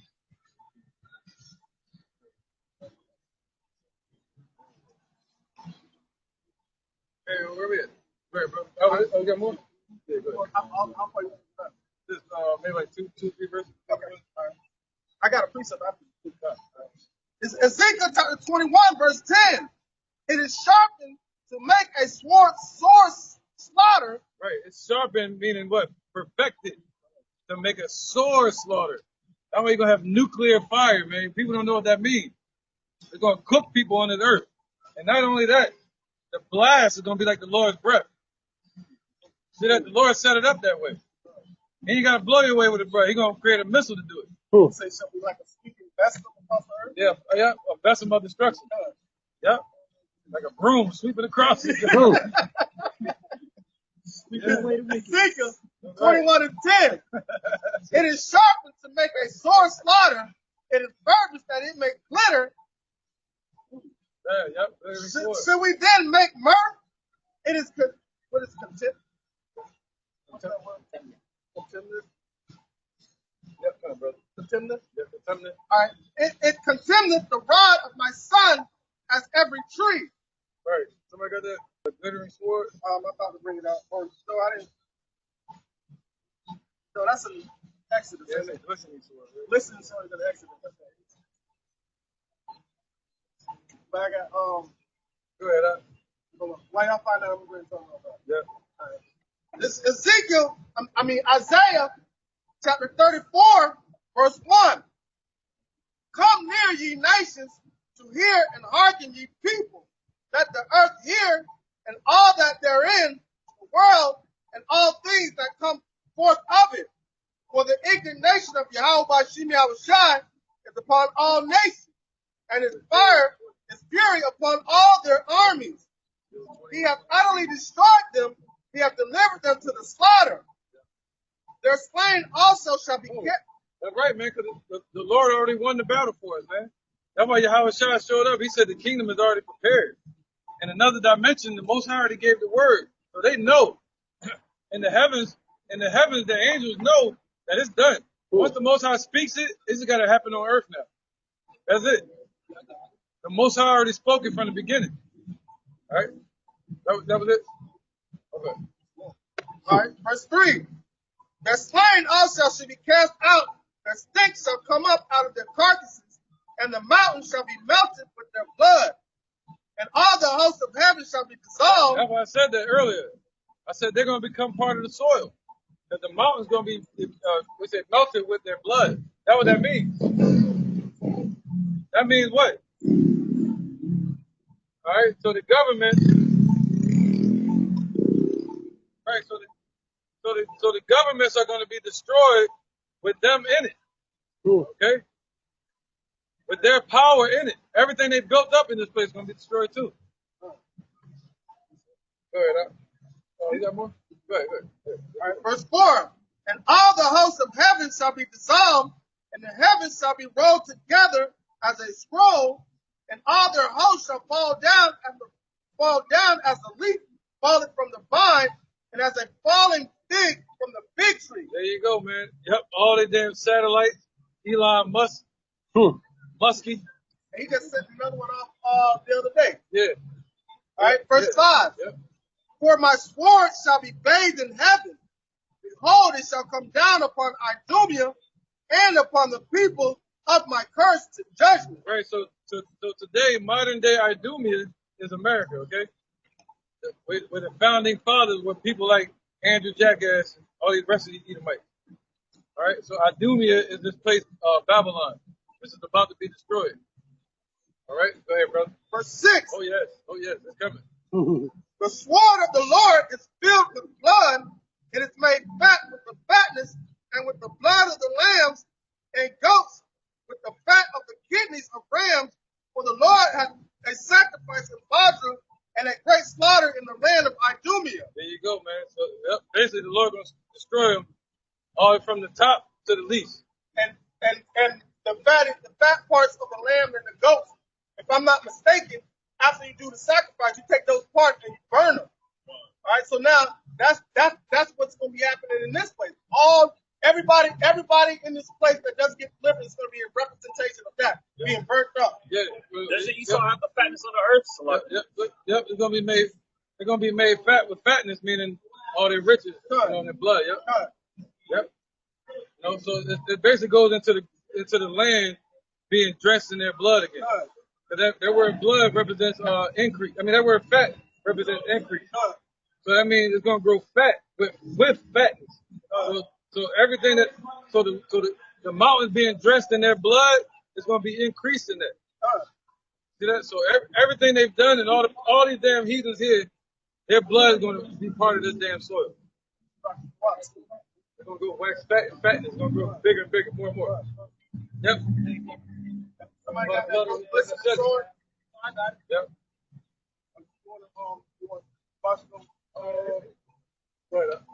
I just told chapter 20, verse 23. It says, when he is about to fill his belly, Yahweh shall cast the fury of his wrath upon him, and shall rain it upon him while he is eating.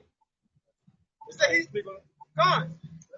So it says what? It says when Esau is about to fill his belly, pretty much, you know what I'm saying, with his enterprise, you know what I'm saying, his policies he's pushing out or whatnot, you know what I'm saying, right before he feel like he's going to get the last trump, or that last hurrah, Yahweh is going to smite him, right? Right? It said he shall flee from the iron weapon, and the bow still shall strike him through. It says it is drawing and cometh out of the body. Yea, the glistening sword cometh out of his gall.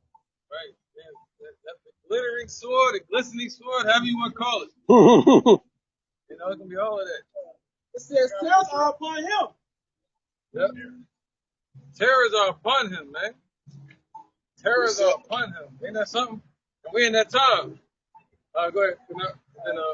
It's Deuteronomy chapter 32, verse 41.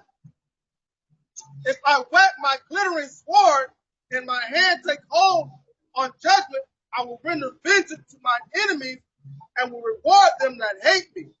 I will make mine arrows drunk with blood, and my sword shall devour flesh. There you go. It's going to devour the flesh. And we're praying that the Lord takes hold on judgment. That's what we're praying that the Lord does. Rise up from your throne and let the mercy seat be empty. Rise up from the throne and come into the earth and deliver us and judge our enemies. Make our enemies his enemies. Make his enemies our enemies and destroy them. Here go an enemy right now. Go ahead, Doc. All right, it says, trying to make his way over here. Hope he don't get hit by a I will make behind you. Deuteronomy 32 and 42. You're not a devil like people. I will make mine arrows drunk with blood, and my sword shall devour flesh. Right, so the Lord loves violence. The Lord loves destruction. So he said what? He said his sword going to devour flesh. How's it going to devour? Is it going to hit him with the metal? No. Is it going to just squish him? No. But it's going to devour him with the fire of it, man. The fire of his jealousy, man. That's how mad the Lord is. He's as mad as nuclear fire. It says, and that with the blood of the slain and of the captives from the beginning of revenge upon the enemies. Right, man. So good. Basically, that's it. From all the enemies from the beginning all the way to the end are going to be gathered here today to get their judgment. Yep, that's right, man. And that's why he said he's going to do what? He's going to have upon his head many crowns. All the way from the beginning. All right? So all of the kingdoms that were upon this earth in wickedness, the Lord is going to destroy them and subdue them in one swipe by destroying America. Yahweh Shai going to have the throne back. But the Lord said his throne is going to be a scepter of righteousness. So the old world is going to be done away with. All right? And we might have to move, though. Because this is getting loud. Speakers. Right now, big time, probably. Yeah. And we're going to walk up the street, man. Find some more shade up the block. We're getting too loud to speak over here, man. Let's just stack the signs up. We're going to rock and roll.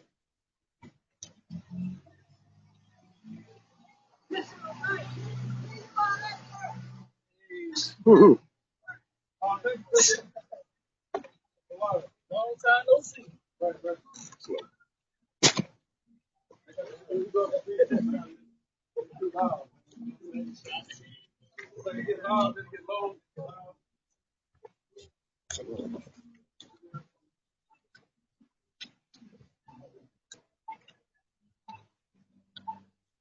And we'll be right back.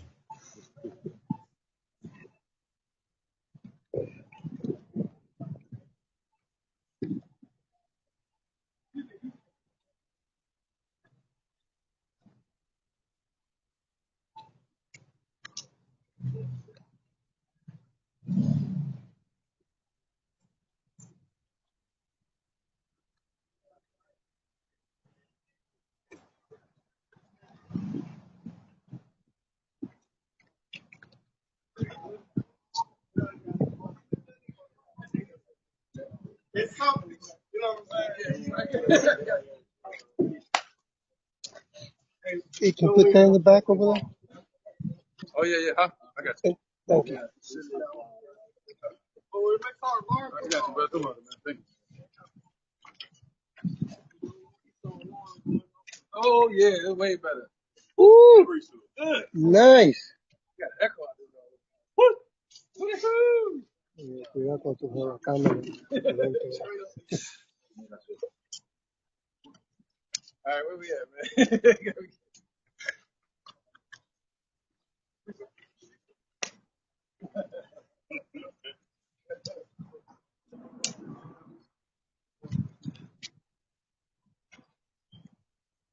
All right, yeah, let's get it. Nothing, man. Since y'all flooded up down there, somebody will come down this way, we can spread out. They probably a couple more. Yeah. Oh, we got some room here too. If y'all want maybe double up between sardine effect going on. You heard the butterfly effect, you didn't hear the sardine effect. All right, let's get it, man. Where we at? You want to bring that up? This is Ecclesiastes chapter 39, verse 28. There be spirits that are created for vengeance, which in the fury they on sore strokes. In the time of destruction, they pour out their force and appease the wrath of him who made them. That's right, man. So the Lord is holding back all of those spirits that he created. One of those spirits is that ICBM missile. And the Lord said his spirit is going to be in the fire and in the missile. He's going to make sure he hit his target. All right? So the Lord is holding all that back. But now when the Lord is ready to render his judgment, they're going to appease him, man. All the anger and frustration and wrath that he's been holding back and building up. They're going to appease all of that. They're going to burn down to the lowest hell, meaning to the damn earth. Skip verse 31. Okay, go read 30. Teeth of wild beasts and scorpions, serpents, and the sword, punishing the wicked to destruction. Right, man. Teeth of wild beasts, scorpion, and the sword. All right, you've been hearing about that. All these damn animals, snake, something that happened right a couple weeks ago.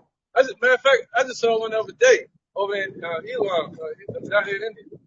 The damn monkey was sitting on the bush. They just bit his forehead and ripped that shit off. Good. You saw that too? That shit like orange peel. Yeah, it peeled it back like an orange peel. That's just all white, all the way down to the white meat. He didn't know what to do. Snatched his hair off, all that. Like everything right here, just like to some dude, yeah. Jumped on him, and slapped him in the face, and just ripped the shit out of him. Scalped him. That's what I look at. Scalped. Yeah, scalped him. Yeah. Yeah, man. So it's like, yo, teeth for wild beasts. There you go. Go get some more teethy than that. Go ahead, bro. Verse 31, they shall rejoice in his commandment, and they shall be ready upon the earth when need is. There you go, like that big giant crocodile. What's bigger? Alligator, crocodile. Crocodile. Crocodile. I think it might have been an alligator though. It was out there in Florida, walking around the alligator. Yeah, man. There you go, brother. And to be so. Hey, look at that. Look at that. Most hated.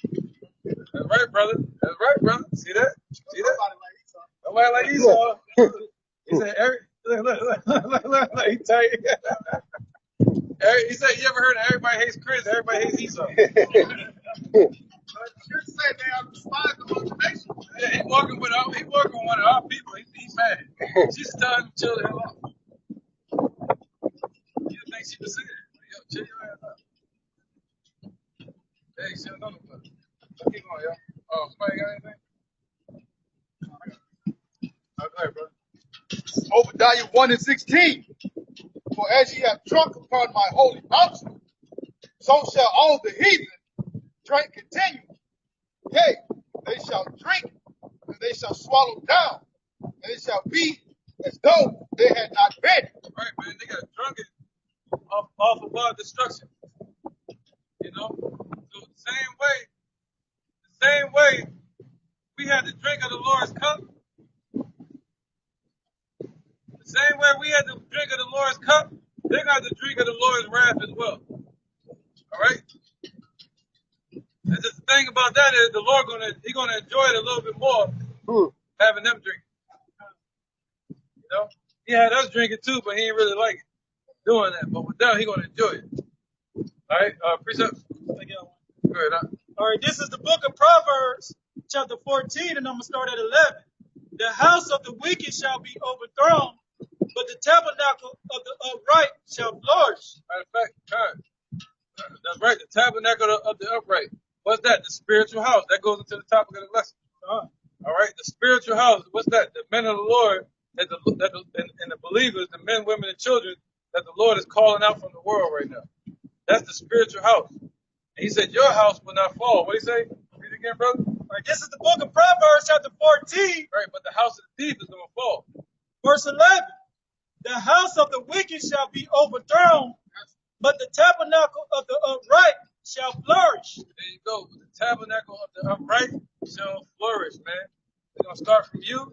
It's going to grow all the way to the kingdom, man, to a glorious kingdom. A never-ending kingdom. See that?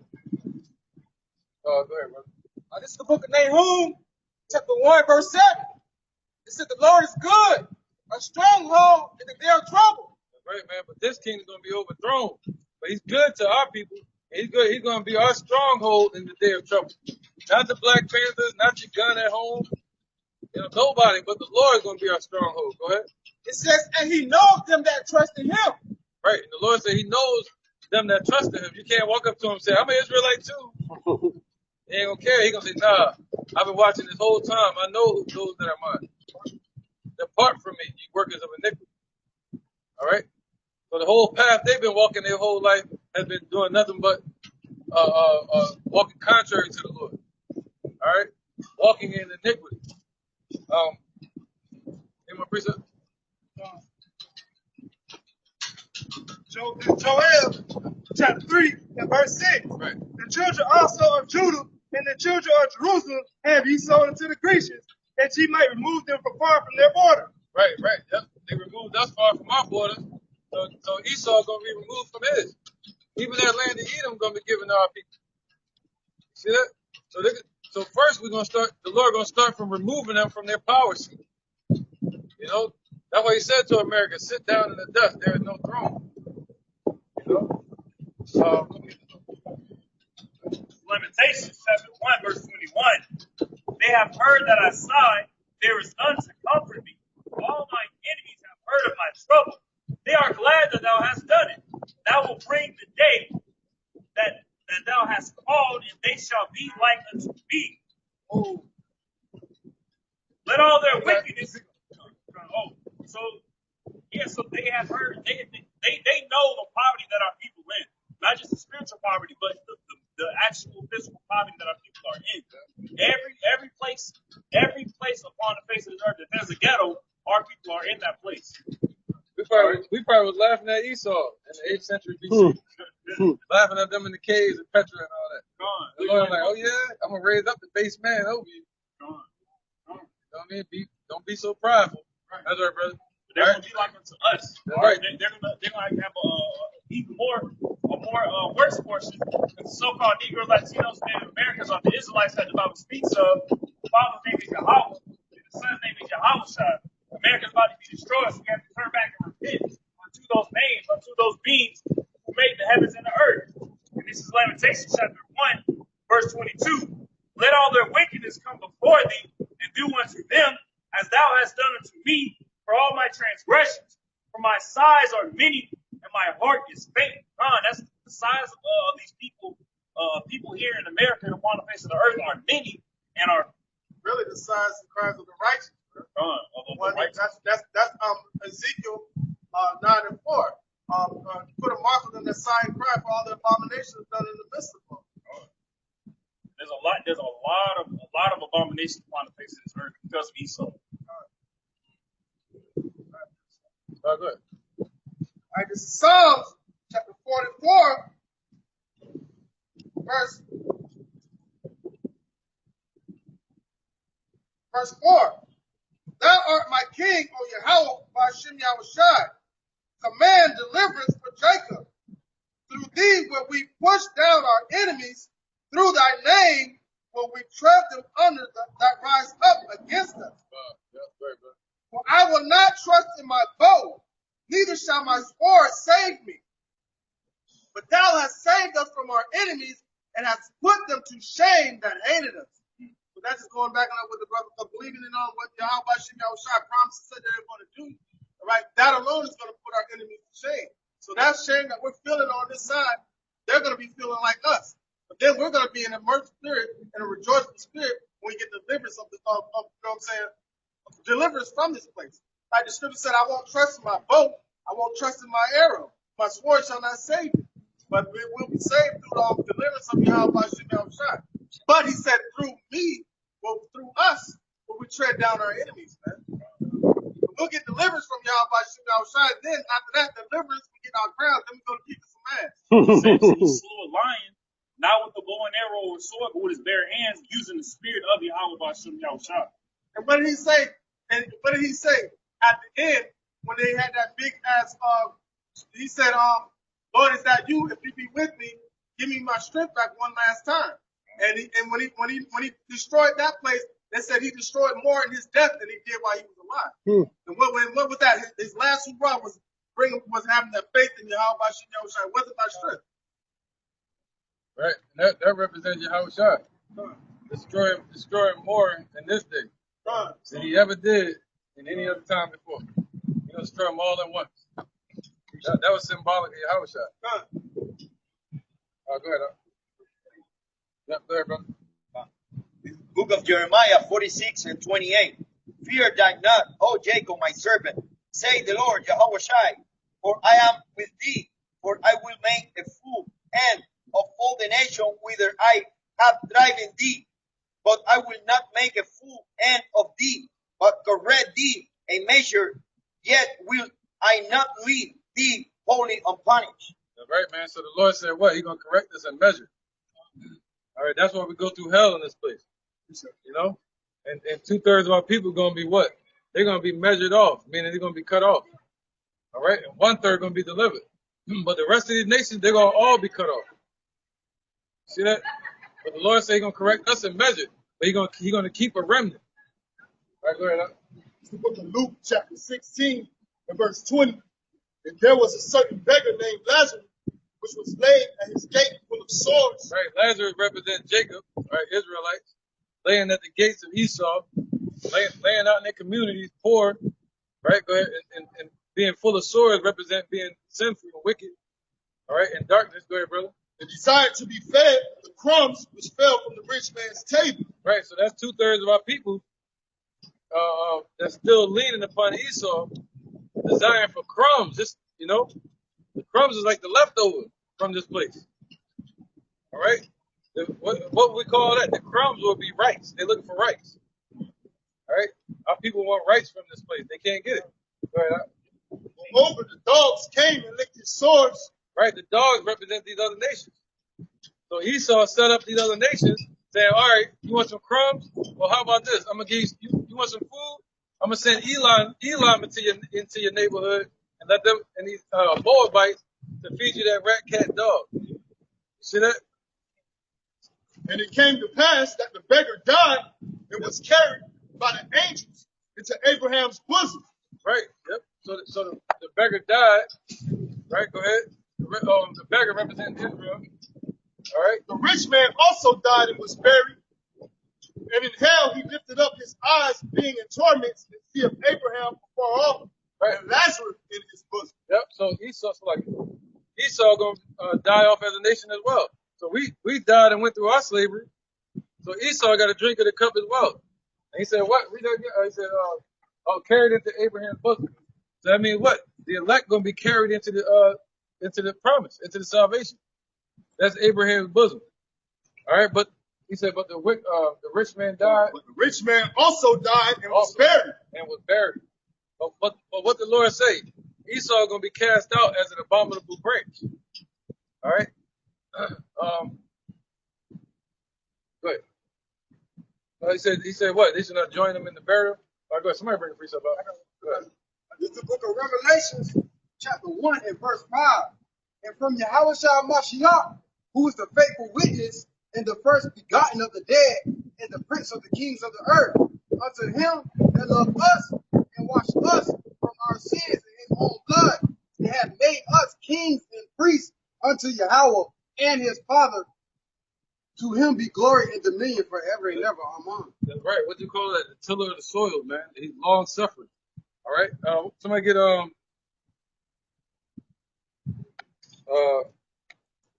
1 Corinthians 15-23.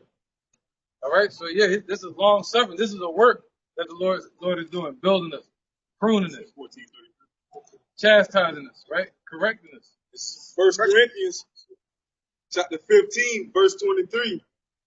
It says, but every man in his own order, the Mashiach. 22? 22? Yeah. This is 1 Corinthians chapter 15, verse 22.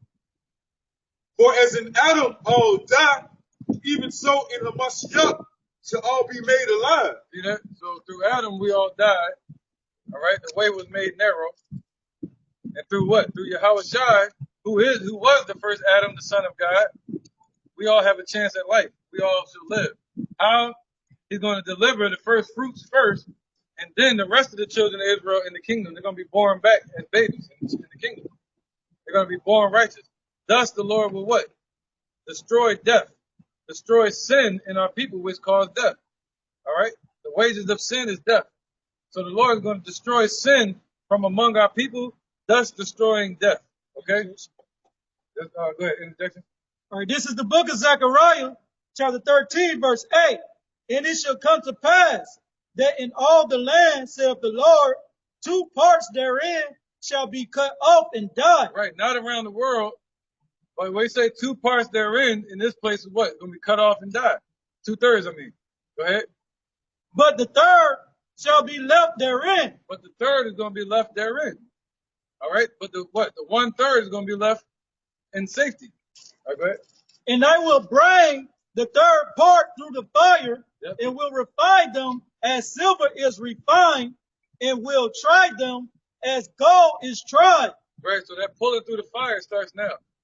The Lord said he's going to reach you with a stretched out arm. He's going to bring you all the way to himself. All right? And this is when the pulling starts at. pulling us all the way through the fire. What's that? Affliction, persecution, all the hell you got to go through in this place, and then ultimately the missiles. Right? They shall call on my name, and I will hear them. So the elect are going to call on the Lord's name. Okay? But the rest of these damn heathenites, they're going to be calling on every other name besides Yahweh and Yahweh Shai. But the Lord said they're going to call on his name, he's going to hear him. Go ahead. I will say, it is my people, and they shall say, the Lord, Yahweh Ba'ashem Yahweh Shai, my power. It's my power. So this is going to happen. That's just like the other day, Zariah, you said the moon and the stars. You said the moon and all the planets lined up. That was this morning. So this month is a special month. It's like two new moons this month. Yeah. That's April. Last month had 2 March. Yep. This month it got 2 new moons. What does that mean? That's like saying when the stars align. So when we're saying this on the earth, calling Yahweh Ba'ashem Yahweh Shai our power in the time of Jacob's trouble, there's going to be a moment, literally, when Yahweh Shai is going to say, it is my people. And we probably going to be saying it at the same time. Reset. All right? Like an echo. Reset. I have an injection. Go ahead, brother. This book of Joel 3:14 and 15. Multitudes, multitudes on the valley of decision. For the day of the Lord is near, and the valley of decision, right? Decision. Yep, go ahead. The sun and the moon should be darkened, and the stars should withdraw their shining. Right. That's talking about the battle of Armageddon. Armageddon, which is ultimately the battle of Armageddon, which means mountain of gathering of troops. For all the world's troops are going to gather in what they call the Middle East for the war. And that's going to build up to a hot war where they're going to be shooting missiles everywhere. All right, just like over in Ukraine. All right, so that's what that means. Go ahead, brother. This is Luke chapter 21, verse 25. And there shall be signs in the sun, and in the moon, and in the stars, and upon the earth, distress of nations. Right, I'm glad you brought that up. That was in my spirit earlier. Because there are signs in the sun, and the moon, and the stars. All right, that the Lord is about to return, man. That's why they had the planets and the stars aligning last night. The Most High called that into being. They got real loud out there. And there shall be signs in the sun, and in the moon, and in the stars, and upon the earth distress of nations, with perplexity, the sea of waves roaring, men's hearts failing them for fear. Right, because when things happen out in the heavens, with the sun, moon, and the stars, you've been having like four solar flares last week, man. It's not supposed to be like that. And the reason it's happening is because they're messing with the sun with these chemtrails, reflecting the sun rays back at itself. Now letting the sun do what it's supposed to do and giving off its proper pressure and heat to the earth. And he said, what? There's going to be signs in the sun, moon, and stars. Then it's going to affect the earth. On the earth, you're going to see perplexity, of nations? Sea and the waves roaring. What's that? The tide, floods, earthquakes, hurricanes. Got it damn snowing. It's damn almost summertime. Yeah. It's snowing up north right now. Philadelphia, at least. You got a point? Oh, I was just gonna say I was reading an article where they say they feel like they see that the moon has its own moon. Yeah, forget them on that. Yeah, well, that's them just adding, you know what I mean? Yeah, forget Esau on that shit. But the thing about it is, why are they doing that though? Why are they using the chemtrails to reflect the things back to the sun? All right, it was the pandemic first. And what are they going into? Global warming. So that's them. That's another reason for them to do another lockdown. We need to get the carbon emissions down. So they're doing all this on purpose to promote their little global warming campaign, man. It's all a setup. It's all a preliminary for it, yeah. Hey, if I may add on, I was reading an article this morning where they said global warming is the reason why they want to get rid of communism. You know, that's what it said. Global warming They want to get, they using that to get rid of communism.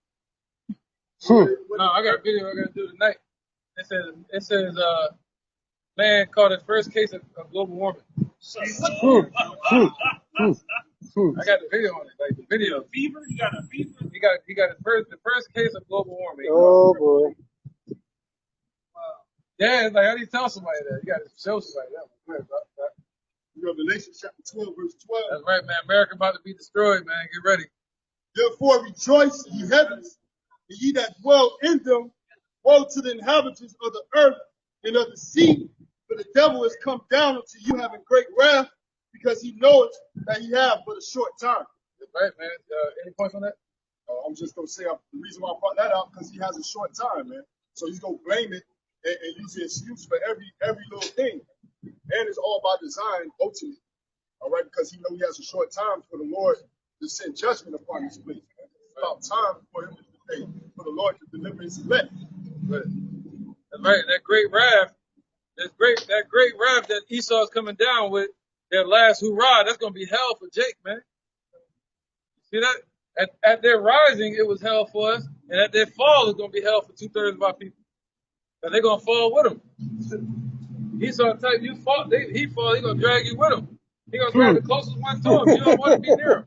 Hey, what did the script say?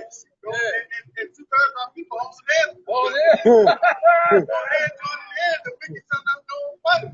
So he ain't going to be able to swim out them deep waters of destruction. So he's going to fight. He's going to put him down right there. He's going to pull him down with him. Huh? So you better get far away from this Edomites as possible. Or the wicked, I should say. Even 2/3 of our people. Yep. Because when they come down with that great wrath, that's going to be hell for Jake, man. Thus going into Jacob's trouble. All right? He said, yep, them that trouble. Chapter 10 and verse 18. And he said unto them, I beheld Satan as lightning fall from heaven. Right, so it's going to be quick. It's going to be fast, man, when these devils fall. Right? Right. So just that being said, just getting straight to straight to the point of scripture. Hey, you're not going down without a fight. Yeah. You're sore loser. Well, the scripture also said, they shall see him, they that see him shall say, where is he? So if it was a slow process, you can see him appreciate. But when something disappears like that, you go, where is he? That's how fast they're gonna be brought down. Yeah. You see, it said you're gonna catch Esau off guard. Sure. Something catch you off guard, you try to grab something. That's what's gonna happen, man. That's the first thing you do is grab whatever's next to you. Yeah, Precept. Yeah, go ahead, brother. This is 1 Peter chapter 5, verse 8. It says, be sober, be vigilant, because your adversary, the devil, as a roaring lion, walketh about, seeking whom he may devour. As the elders in the house was just speaking on, man. Hey, Esau's trying to bring down, whoever we're closest to him, man. They're trying to bring you down right with him, It's talked about in Revelation 12 and 12, they're coming down with big round shit. They don't want to go down alone, so shit. That's why they're spewing out wickedness everywhere. Hey. And think about how that wrath is going to be. That wrath is going to be, he's the master of subtlety. Going all the way back in the garden, he was the most subtle of all creatures on the field. Right. So he ain't going to just be, He's going to do subtle shit to keep your mind up and think about what's about to come. Right. That's him bringing you down. Yeah, they want to take the blessing back. Come on. That's the whole goal. They want to take the blessing back from Jacob so they could be in good sights in the sight of the Most High. They want the Most High to replace Jacob with Esau. So it ain't going to happen. This is Psalms chapter 52, right, verse 1. Why boastest thou thyself in mischief, O mighty man? The goodness of Yahweh endureth continually. So the Lord is asking, why are you boasting yourself, Esau? You boast in wickedness. You boast in mischief. Don't you know the Heavenly Father endureth forever? He see you.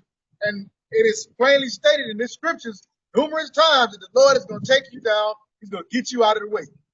Verse 2, thy tongue deviseth mischiefs like a sharp razor working deceitfully. So Esau out here, he lying, like Elder was saying, to do the first ever to catch a case of global warming. That's a lie. You know what I'm saying? That ain't nothing but a cunningly devised fable, and it's mischief. It's a lie. It's deceit. Yeah. You can't catch global warming. that happens when we gonna go. But long story short, Esau he liked to dwell on lies, and he right here boasting, and the Most High is sitting there with the Matumbo hand waiting on him. So as soon as he pop up, the Lord gonna smack him down and say, no, no, no, not in my house. What's the rejection?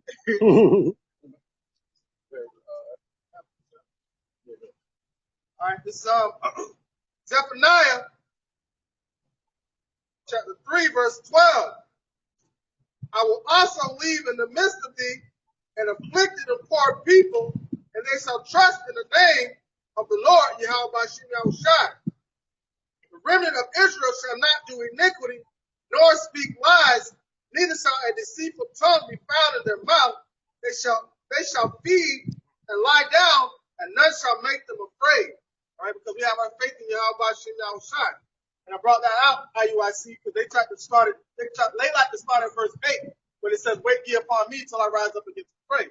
But in verse 12, he said, I will leave in the midst of thee upon the afflicted people that shall call upon the name of Yahweh Bashim Yahushai. So we're trusting in that name, all right? And according to Isaiah chapter 10, verse 20, they shall no longer stay upon them that smote them, but they shall stay upon the Lord.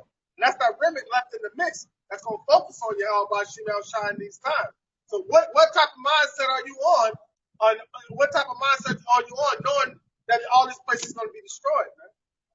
So that's another way that the devil Esau could bring you down by your mind not being in the right place. Now you see the Edomites and those two Jakes walking with them, playing some Pokemon. All this destruction and all this calamity is going off in the world, and they trying to catch some fake stuff that don't even exist. Spend hours out of a day doing that. Right. Hey, can you bring that up again? This is Zephaniah chapter 3, verse 12. Right. I will also leave in the midst of thee an afflicted and poor people. Right. What did the Lord say? What did it say? Not to take them out of the world. John chapter 17. Somebody go there real quick. No, chop it up. A lot of precept came from me. Yep. Somebody get it. Whoever get it quicker.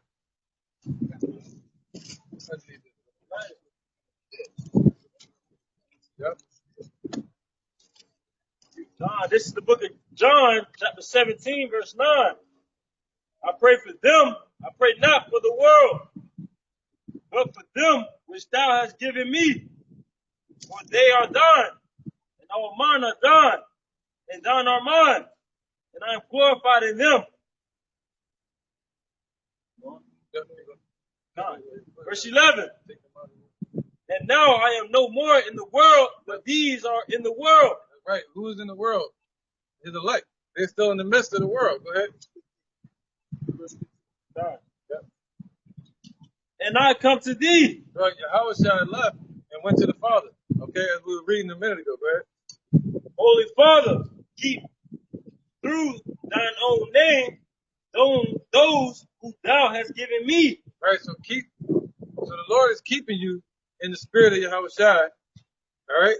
And in the name of Yahweh, he's keeping you in this truth. Go ahead. That they may be one as we are. Right. So that we may be one with him, even though we're in the midst of this world. We were sent here to change the world, not be changed by the world. Go ahead. While I was with them in the world, I kept them in my name, in thy name. Those that thou gavest me, I have kept, and none of them is lost, but the son of perdition. Right. You already went to 15? Oh, not 15? Yeah. 15, yeah. Okay, come on, verse 15. I pray not that thou shouldest take them out of the world, but that thou shouldest keep them from evil. Right, man. So that's what Yahweh is praying for out there. Not that Yahweh will take us out of the world, but that he'll keep us here for his name's sake. That we'll praise him in the last days. That we'll praise him as he delivers us, man. All right? So, yep. Read that again one more time. Zephaniah chapter 3, verse 12. I will also leave in the midst of thee an afflicted and poor people, and they shall trust in the name of Yahweh Bashim Yahushai. Right. So we're gonna be trusting in the name of Yahweh Bashim Yahushai. We're gonna trust in the healing and shadow of his wings. We got 2 precepts. All right, go ahead. Bring it up real quick, then we'll get back to that. This is Baruch, chapter 3, So in verse 5, it says, remember not the iniquities of our forefathers, but think upon thy power and thy name at this time. For thou, Lord, for thou art the Lord, Yahweh Bashem Yahushua, our God, and thee, O Lord, will we praise. It says, and for this cause, thou hast put thy fear in our hearts to the intent that we should call upon thy name and praise thee in our captivity. For we have called to mind all the iniquity of our forefathers that sinned before thee. All right, hey, it's detrimental to have the name of the Lord Yahweh Bashem Yahushua, man. Hey, that's what we got to call on. All right, in order for us to wash away our iniquity, you know, let those that name the name of the Lord depart from iniquity. All right, man. Precept, you got one? You got one? This is Romans chapter 9, verse 26. And it shall come to pass that in the place where it is said unto them, ye are not my people, there they shall be called the children of the living power. And that's just really plain and simple. Right here, we're called everything but the child of Yahweh, the child of God. All right, and in this place, we're going to be called that it's going to be made known who his people are, who his children are. This is the book. Hey, you see how everything go viral so quick? That's why everything going viral. They're getting prepared for the manifestations of the sons of God. Because what does the scripture say? The whole world waiting for the manifestation of the sons of God. Yeah. It's going to go viral in a second. That viral speeding up now. It's going to go viral in seconds now. Yeah. So if the Lord manifests his power through a man of the Lord, it'll go viral in a second.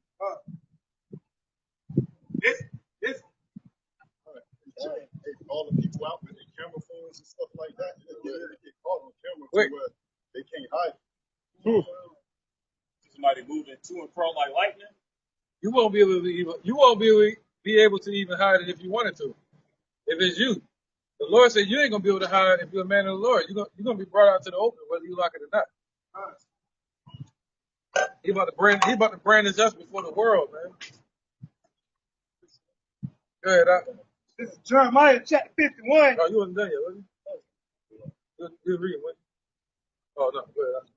This is Jeremiah chapter 51, verse 19. The portion of Jacob is not like them, and he is the former of all things. Israel is the rod of his inheritance. Lord of hosts is his name. Thou art my battle axe and weapons of war. For with thee will I break in pieces the nation, and with thee will I destroy the kingdom. Basically, you know, that's going to be spiritual powers that's bringing us down, right? And then I'm going to tell you how the Lord is. The Lord is going to even let 2/3 Jacob get a little kick in, right? When the race wars break out, they're going to be beating Esau behind. They can go punish Esau, man. He going to punish Esau. Man, listen, when the Lord ignite Judah and ignite Ephraim, and listen, you hear about us of old, like Geronimo, individuals like that. You know what I'm saying? Our people that were mighty men, the mighty men of King David. So kind of imagine them. He gonna bring those tyrants back out. Put it out there. They're gonna be Batman versus Superman. And we started to see a good chunk through the videos on the internet. Viral going viral. Yeah, Buddy got slapped with the teeth.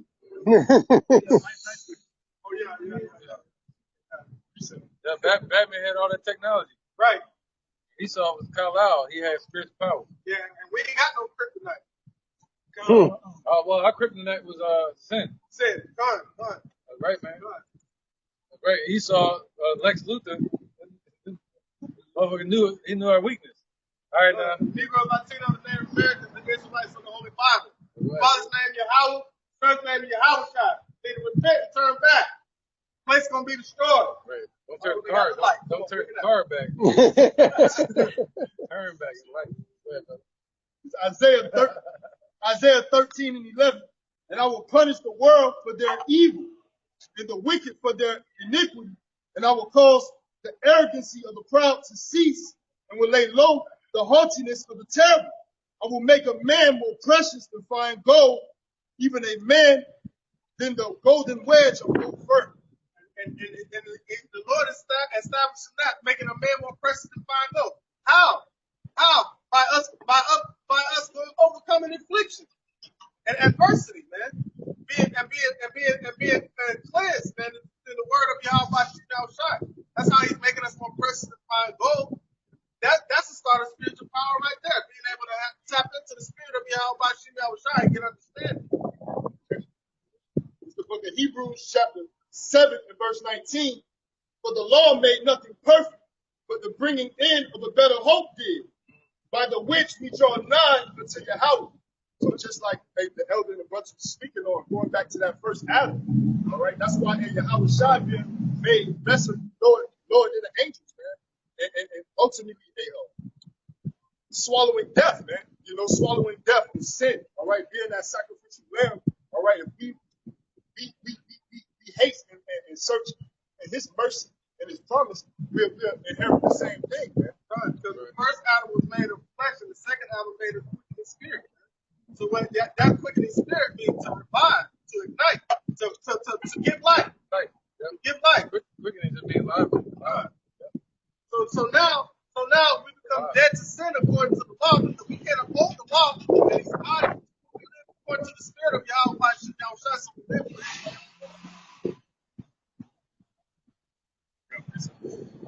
I'll bring it up. Isaiah chapter 10. All right. And this is Baruch chapter 2 and verse 35. And I will make an everlasting covenant with them to be their God, and they shall be my people. And when I will no more drive my people of Israel out of the land that I have given them. All right. And that land also has to be cleansed also. Talking about the land of Israel. Because America's going to be totally destroyed, never happening again. It's going to be worse than it's, man, scripture say it would be more tolerable for Sodom and Gomorrah. So Sodom and Gomorrah is just pitch and ash right now. Pitch and ash. Anyway, but imagine what America's going to be like, man. A lake of fire is going to forever be, have smoke singing from it, being a memorial of not how to, of what wickedness is going to get you. And there's an example of that. I forget where it's at, but they were digging a pit and they hit a natural gas pocket from the earth, and so they lit it on fire, thinking that it was gonna burn out sometime. It's been on fire for like 50 years. Hey, that's America. An example of what's coming to America. Not Eddie Murphy. Stuck.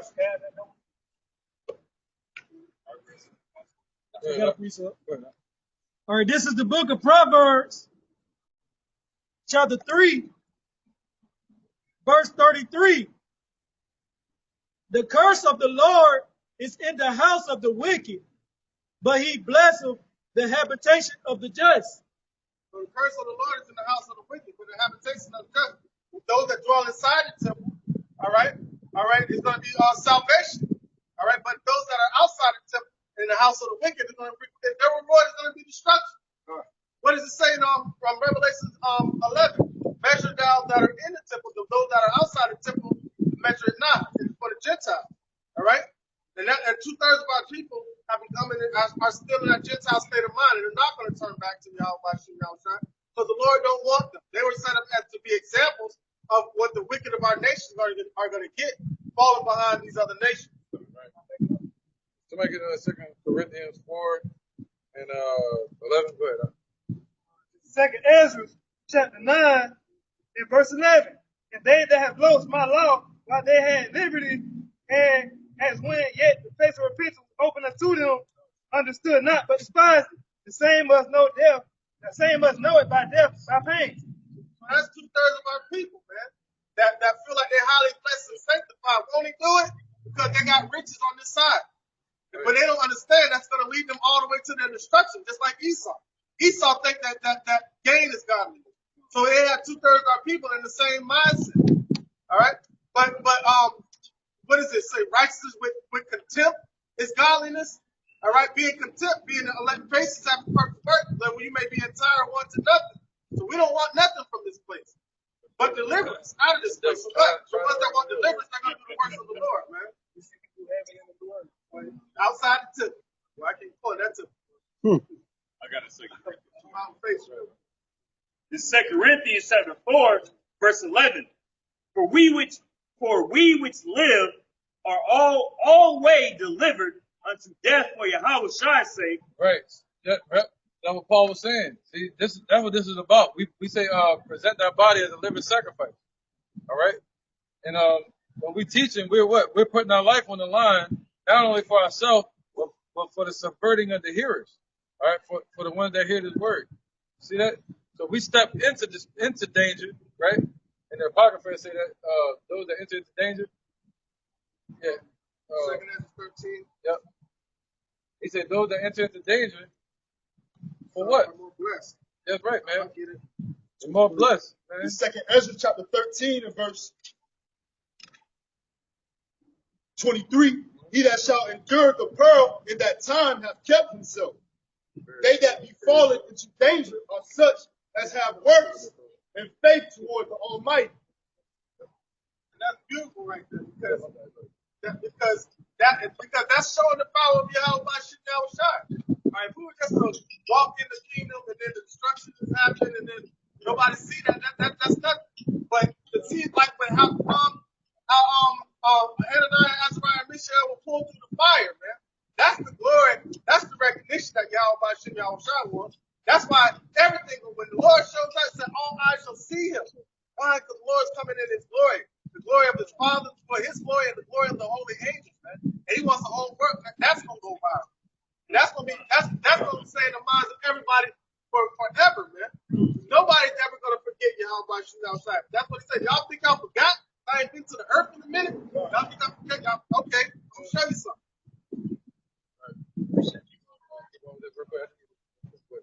For we which live are always delivered unto death for Yahweh's sake. Right. That right. So we all, yep. So what? Throughout all the ages, the Lord woke up his men and they put their life on the line, just like Paul and Peter, that were the heads of the ministry. All right. Peter was sent to the circumcision, the Israelites that knew they were Israelites, and Paul was sent to the Gentiles, the ones that didn't know they were Israelites. All right. So he said, what? You got to come out and you teach out in the open. He said, wisdom crieth without in the streets. When you out in the streets, what you going to run into? The police. You're going to run into their nobles, their judges, you know. All right. You're going to run into scoffers. But the Lord said, I see you forth as sheep amongst wolves. All right. Go ahead, brother. So we entering in, into the danger, into the fire to pull our people out. Just like Paul and Peter have done in the old time. All right. You got something? All right, this is the book of St. Luke, chapter 14. Right, a lot of people not willing to do this. Come out here and bear the cross for Yahweh Shai for their people. I'm going to start at verse 26. If any man come to me and hate not his father and his mother and wife and child and brethren and sister, yea, in his own life also, he cannot be my disciple. Right. Does that mean you walk around just hating them? No. That means you like say for instance, your wife is into the world. That means you're not going to listen to her. You're going to listen to the word, to the Lord. All right. If your family is into Christmas and Halloween and all this bullshit, you're not going to listen to that. You're going to listen to the Lord. If the so-called white man Esau tells you to do this or shave your beard, you're not going to do it. You're going to grow your beard. You see that? Go ahead. And whosoever doeth not bear his cross and come after me cannot be my disciple. Right. So if you don't want to bear your cross and follow after the Lord's footsteps that he left you in the sand, then what? You cannot be his disciple. And he said he chose through the foolishness of preaching to save them that believe. He said you will be no priest to him. All right. So you'll have no works to show. And you'll get no reward. Okay, the women and children don't have to worry about that. It's about the men. The women need to cling to a man of the Lord, or they're going to have no excuse. Go ahead. This is the book of Sirach, chapter 2 and verse 7. Ye that fear the Lord, wait for his mercy, and go not aside, lest ye fall. Right, Yahweh, that's his name. Yahweh Shai is the son's name. All right, he's coming to save the Negro, Latino, and Native American, man, woman, and child. Not according to color, we're scattered amongst many nations. So it's not about that. All right, go ahead. My bad. I missed the point. Go ahead, brother. Ye that fear the Lord, believe him, and your reward shall not fail. That's it, man. Believe what he said. That's running the race righteously, man. Yeah, our righteousness is as filthy rags. We can keep the laws to the best of our ability, but the Lord gave us the way to be righteous, a path to walk, a door to walk through to be clean. All right? A name to call on. You know, a way to be righteous, man. He said, in that day, Yahweh, by Hashem Yahweh Shai, will be our righteousness. He set it up that way. So we can't say we did anything. We just did what we ought to do, what we were told to do. No man make glory in the flesh. That's right, man. Go ahead, go ahead, brother. This is the book of Romans 8 and 30 all the way to 33. Moreover, whom he did predestinate, then he also called. Right. And whom he called, then he also justified. And whom he justified, then he also glorified. What should we then say to this? Read that again. Who we call and he justified, then from the justification he glorified. So it starts with the calling in the beginning. All right, many are called, a few are chosen. The ones that are chosen are justified, and from that place, from that point, from justification, you get glorified. That's that pulling out of the fire. Sure. All the way out of the fire, from the depths of hell, from the ground, not fire in the ground, but affliction, and pulling us all the way up to the heavens, to him. Yeah. Romans 8 and 31. What should we then say to these things? If Jehovah Hashem Yahweh Shai be for us, who can be against us? He that spared not his own son, but delivered him up for us all, how should he not with him also freely give us all things? So if he's willing to give his only son as a way for us to turn back unto him, his only begotten son, all right? What more should we fear? We shouldn't fear anything. If he's willing to do that, then he's willing to deliver us, to send him back to deliver us.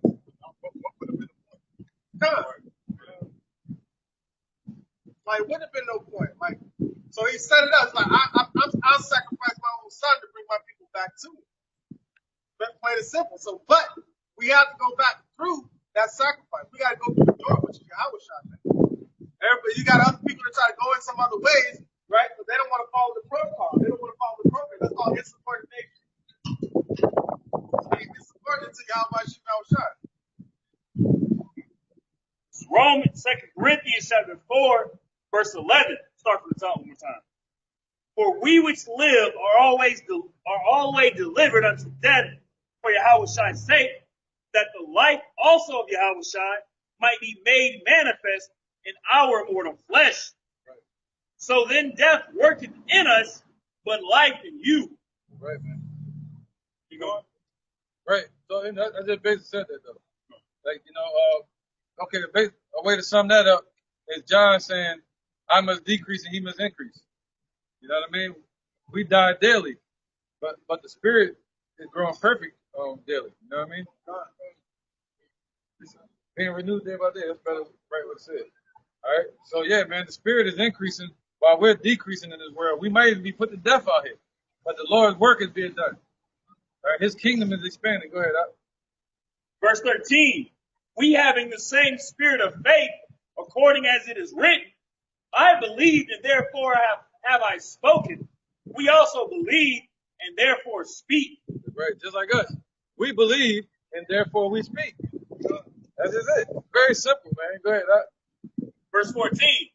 Knowing that he which raised up the Lord Yahweh Shai shall raise up us also by Yahweh Shai, and shall present us with you. Right. So this was during the time of Corinthians.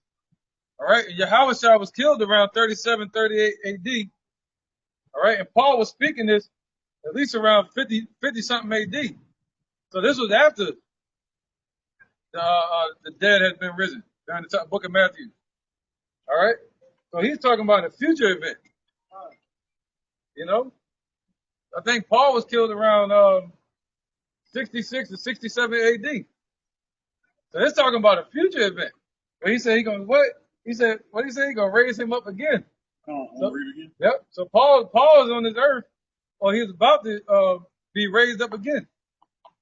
2 Corinthians chapter 4, verse 14. Knowing that he which raised up the Lord Yahweh Shai shall raise up us also by Yahweh Shai, and shall present us with you. There you go, man. So we all gonna be here in these last days. That's what Paul was saying, man. He knew about reincarnation. And he knew that we will all be presented together. All right? And some going to be martyrs. Some going to come back with Yahweh Shai. You know? And some going to be raised out of the grave. You know? And the ones that are alive, they're going to be raised up. All right? So ultimately, what Paul was talking about is us being resurrected as a nation. He knew that he was going to be back on this earth again, just like Job did. Be back in the flesh. Basically stand up again. So he knew that they were going to put him to death. You know? Go ahead, bro. This is Job, chapter 5, verse 22. No. Verse 15 of chapter 4, 2 Corinthians. For all things are for your sakes, that the abundant grace might, through the thanksgiving of many, rebound to the glory of God. For which cause we faint not, but though our outward man perish, yet the inward man is renewed by day by day. The outward man is what got us put into got us in these chains of darkness when he did something to sin. Right. That basically saying Adam. God. All right. The old flesh, this flesh is perishing. God. All right. We're gonna have a new flesh from the heavens, from the second Adam. You know, and starting with the spirit being renewed. Go ahead, brother. Verse 16. Out with the old, in with the new. Verse 17. For our light affliction, which is but for a moment, worketh for us a fair, more exceeding and eternal weight for glory, of glory. That's right, man. Because if you look at it on the weight of scale, what we're going through now cannot compare to what the Lord got for us in the kingdom. You see that? So it cannot compare to it. All right, and there's more in the heavens than there is upon this earth. You know? So cousins, right? So he said working for what? Can you read that part again? Gone. For our light affliction, which is but for a moment. Right, just for a moment. It's just for a moment. Because what did he say? Satan was loose for a little season. And that little season is hell for us. That little season that Esau has been loosed upon this earth, it's been hell for us, man. All right? So this is our light, this is a light affliction compared to what the Lord says, compared to the kingdom. All right, come on, brother. Bring that power. Verse 17. For our light affliction, which is but for a moment, worked for us a far and more exceeding and eternal weight of glory, while we look not at the things an eternal weight of glory, man. You know? So what we got coming for us, slavery was just for a moment. But what we got in the kingdom, once we get them in our grip, we're gonna have them for eternity. Well, we're gonna have them for 1,000 years. We're gonna have a grip on their power seat for eternity, man. We went into slavery, now they're going into slavery for 1,000 years. You can't run from it. I mean, whatever. Verse 18. While we look not at the things which are seen, I wasn't trying. But at the same That's no part about it. It's automatic like that. 2 Corinthians chapter 4, verse 18. While we look not at the things which are seen, but at the things which are not seen, for all the things which are seen are temporal, but the things which are not seen are eternal. There you go, man. See that? The things that are seen are temporal, man. Everything that's built here in this place, even our suffering is temporal. Even this flesh is temporal. We die in every day. It's all temporary. But the things that are not seen, that's eternal. That's forever. And that's what we've taken hold of. That's the anchor that has us anchored in this truth. All right? That's the line that we're holding on to, man. All right? Holding on to eternity. He said take hold of eternity. All right? That was on that. Joe.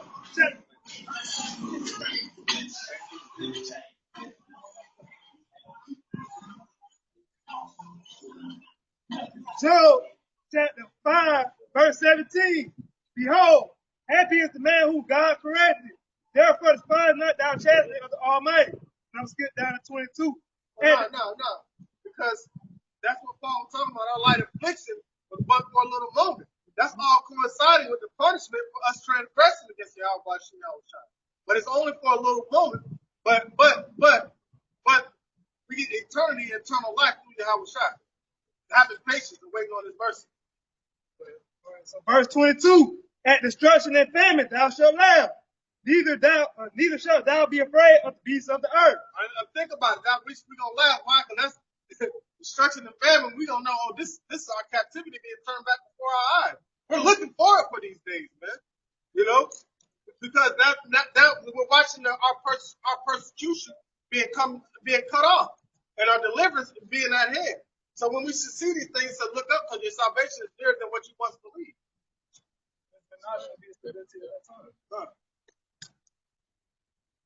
Ultimately, it's going to get worse. It's going to get worse before it gets better.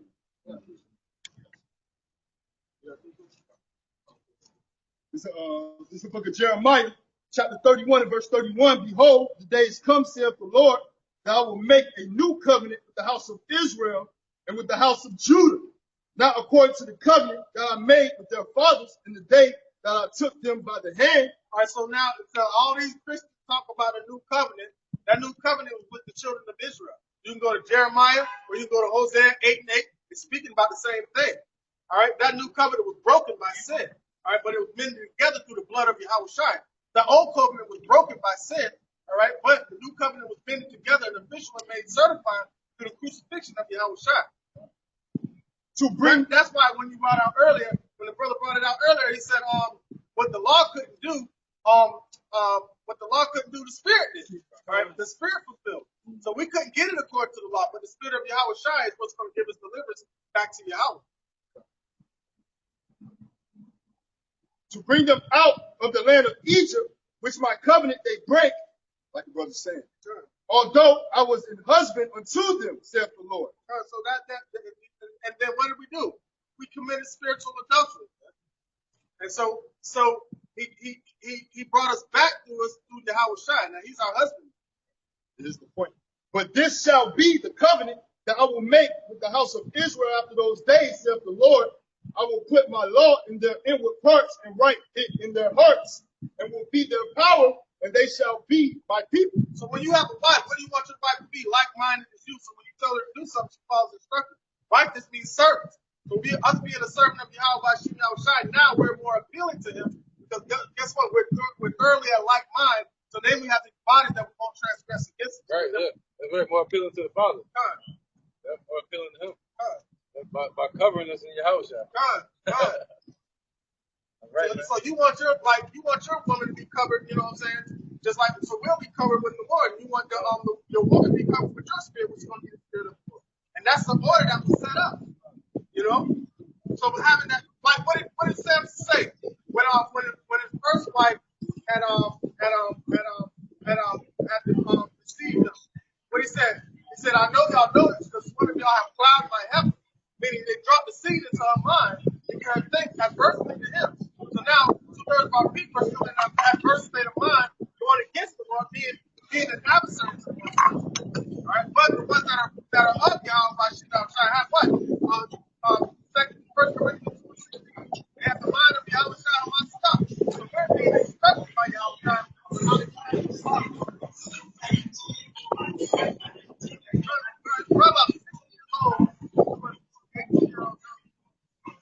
That's the beginning of the breathing. Yeah, just circling the block. Right.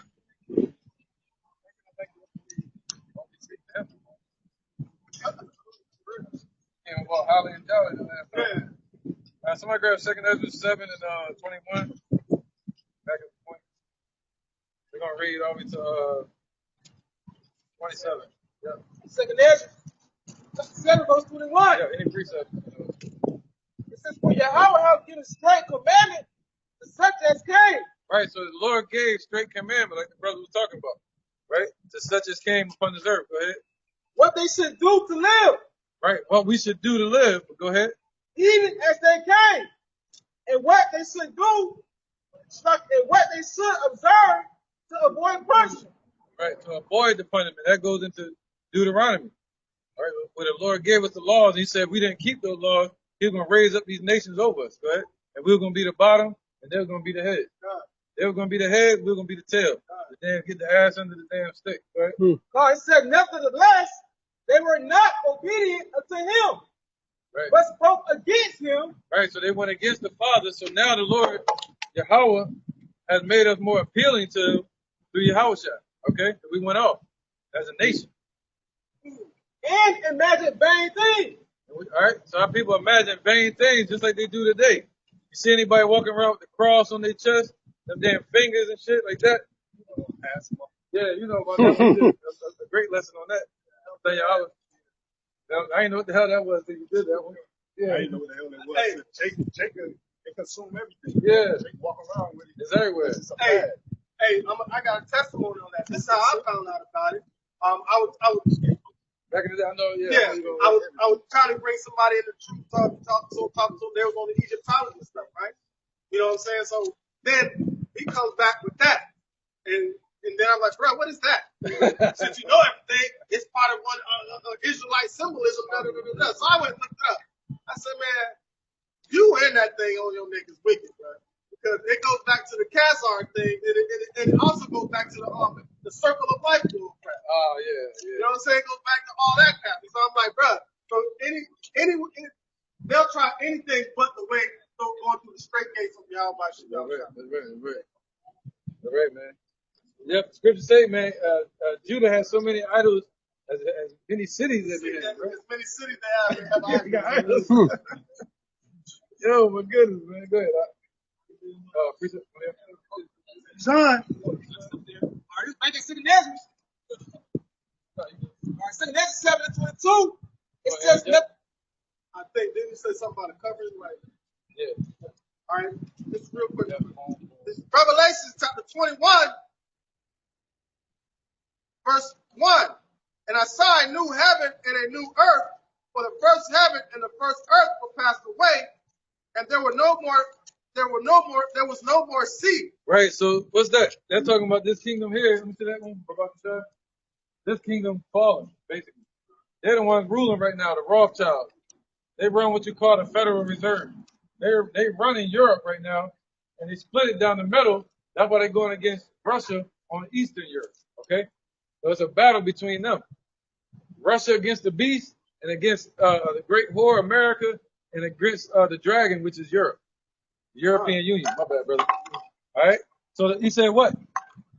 Their kingdom's going to fall. They've been ruling ever since the Greeks, the Romans.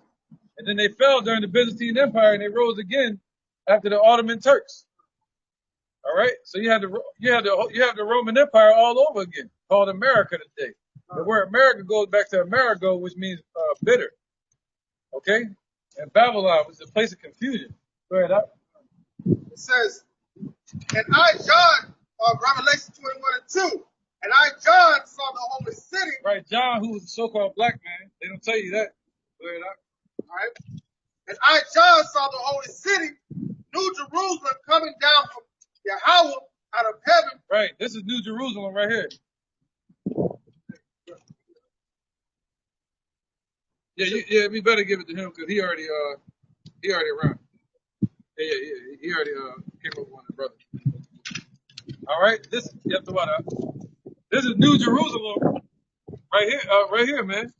These brothers and sisters and their children being renewed and refreshed. Okay? Being refreshed as a nation, being made over, like Tina Turner said. It says, and I, John, saw the holy city, New Jerusalem, coming down from Yahweh out of heaven, prepared as a bride adorned for her husband. There you go. So they're going to be we came over in slave ships and we leaving out of here in style. We came in slave ships, but we're leaving in chariots, swing low, sweet chariots. Coming forth to carry us home, man. And where is home? Our home is where the Father is. Our home is where our heart should be. All right? And that's just it, man. We're going to be taken up into the chariots and brought back down to this earth, man. You know? And that bride adorned for her husband, that's the white garments, that's that covered up Yahweh. That's right. That's right. We're being adorned right now. Because you decorate a man, you know, like a priest or a general. decorated, but you dress or you adorn a woman. You adorn her. Right? So that's why the Lord called us like a woman. We're being adorned with His Spirit. Like He would, He said, "Let my love adore you." Let my, like that. You would adorn ornaments on something. Oh, it got me there, right? It's like you put ornaments on something. All right. Yeah, man. Look what's behind. All right, let's keep going. Yeah, Christmas tree is wicked too, man. I just asked him to read. Yeah. It's 2 Ezra 7 and 23 or 22. It said, nevertheless, they were not obedient to him, but spoke against him and imagined vain things, and deceived themselves by their wicked deeds. Right, so our people even today are still deceiving themselves by their wicked deeds. Like just now, what just passed? Easter. They had everybody chasing around the damn bunny with eggs. What bunny do you know lay eggs? Name one. You know? Go ahead. And that goes back to Babylon and Assyria. That's the worship of Ishtar. That's the word for Easter, Ishtar. It means star. So our people are worshiping the stars and honoring the stars in those days. All right, go ahead, brother. It says, and deceive themselves by their wicked deeds. Right, honoring the spring equinox, eating pork, eating lobster, shrimp, all these things that kill our people and give them inherited diseases. And said of the Most High that He is not. And right. Yep, and they became diseased in sin, saying to the Lord that He is not. That's why they walk by you and you say, hey, the Lord's name is Yahweh. And they say, whatever. They don't believe the Lord exists. So that's why they continue in their iniquity. Go ahead, and know not His ways. That's right, man. So they walk on in blindness and they know not the Lord's ways. And we are here to tell our people the Lord's ways. You know, the Father's ways, whose name is Yahweh and His Son named Yahushua. Go ahead, brother. It says, but His law have they despised and denied His covenants. Right. So our people still despise the Lord's laws, man. Our people still despise it. They still living in adultery, spiritual and physical, sleeping with other men's wives. You can't walk up the street with your wife without another man looking at her. You know, robbing, stealing, and killing, selling drugs to each other, to push the poison of these devils that they put in our community. You know what I'm saying? So our people continuing in it, man. Why? Because Esau's still making money off of it. So as long as these devils are in power, our people are going to continue in their wicked ass way. So the Lord got to bring down their power system, bring these devils down, the deception, and then to exalt our people again. Go ahead. Huh? So it says, but His law have they despised and denied His covenants and His statutes. Right. So they denied His covenants. That's plural. So they denied the old covenant with Moses, and they still denying this covenant today that Yahushua is hoping to make with our people, with the elect of our people. But they don't want better. But you got three here that probably do want better. Just like us, we want better. Right? And you out there that believe y'all want better. That means you got eyes to see this damn world Z that we're living in, the zombie world. This prison planet. Look at those damn agents walking in the street. Look like fucking Matrix. Man, I'm just joking. But, Matrix, Mr. Smith. That was it, right? All the way 27? All right, it says, have they not been faithful and have not performed His works? It says, and therefore Ezra for the emptiness. For the empty, yeah. It says, for the empty are empty things, and for the full are the full things. Right, that goes back into the lesson. For the spiritual are spiritual things, and for the empty are going to be empty things. So those that lack the wisdom, the Lord going to take more from them and going to also ultimately push them into outer darkness, meaning cut them off from their salvation. But the ones that have, the Lord said they shall have more. The ones that have a little bit of the wisdom, you're going to be given more wisdom to continue all the way to the end. All right, to know not to take this right here. You see that down there, the MOTB? You gotta know that, man. Because they coming with it, whether you know or not. It's one of them fights where you wake up in the boxing ring and you get punched, don't even know it. So now you gotta make a choice to fight or not. And they're about to push this. This is gonna be the new money. All right, they're trying to put that in your hand or in your forehead. And you gotta know to say no to it, man. You know what I mean? You gotta know to call on the Father's name Yahweh, his son named Yahweh Shai. Don't go and pick up your gun and just shoot everybody, like Black Panthers wanted to do. Try to free our people that way. Go ahead. Verse 26. Yeah. It's the book of Romans, chapter 8 and verse 1. There is therefore now no condemnation to them which are in Yahweh Shai Mashiach, who walk not after the flesh, but after the Spirit. For the law of the Spirit of life in Yahweh Shai Mashiach have made me free from the law of sin and death. Go ahead, brother. You got to speak on it? So ultimately, Oh, no. Right, be spirit, man. Go ahead. But ultimately, death will be swallowed in victory, man. As the scriptures say, no longer you are clinging and on the Lord in his name, all right, Yahweh Shai, and hoping on his mercy and his deliverance, salvation. That's right. And he said what? The elect are already justified. Once you come into this truth, you are justified. Once you come into this truth, can't nobody judge you no more. People call you, say you ain't shit. Cops might try to lock you up. Your family might say you nothing. But the Lord said, ultimately, what you're looking for is when he shows up, you want him to say, good work, thou good and faithful servant. That's what you want. That would separate the fleshly and the natural man from the spiritual. Right. Because 1 Corinthians chapter 2:15 says, but the spiritual man judges all things, but he is not judged himself. There you go. That's what that goes into. All right.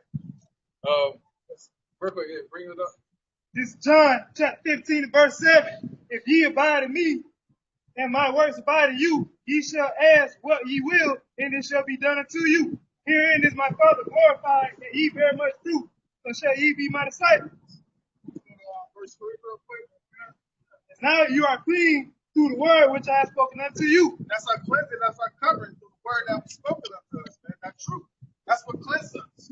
John 17:17 says, sanctify them through that truth. That word is truth. So that becomes our covering. That's what we want to be adorned in truth instead of being like having being covered in lies, man. Right. Yeah, bring us out. I need the power. Second Ezra 7:26. It says, behold, the time shall come that these tokens which I have told thee shall come to pass. Right there, the tokens represent the prophecies, all right? So those tokens are coming to pass right now as we speak. You're hearing about World War III breaking out. You're hearing about the ICBMs being brought to the world scene. The ICBMs represent intercontinental ballistic missiles. Russia's talking about destroying America now with nuclear fire. You know what I mean? So everything's here. So it's right here. All the prophecies are being presented now. Bear it up. Come on. It says, and the bride shall appear. So the bride, who's the bride? The bride is the nation of Israel. All right, our husbandman is Yahushua. But 2/3 of our people, they call them Jesus. They call them all kind of different names, Baal. But the Lord said, what? We will no longer call him Baal or any false name. We're going to call him what? Ishi, which means we're going to know who our husbandman is. All right, we're the servant. The word woman just means servant. All right. So as a nation, we're supposed to be the servant to the king. His name is Yahushua. You see that? So he's the husband. So the father, what does the father do to a daughter or a son? He's supposed to give him away in marriage. So the father, Yahweh, is the one bringing this marriage together. What's a marriage? A marriage is a covenant. So the father is the one that's bringing this covenant together between us and Yahushua. And only a few are going to have access to that covenant. The Taz version, that's right. The Taz version. You got to have a version. You don't want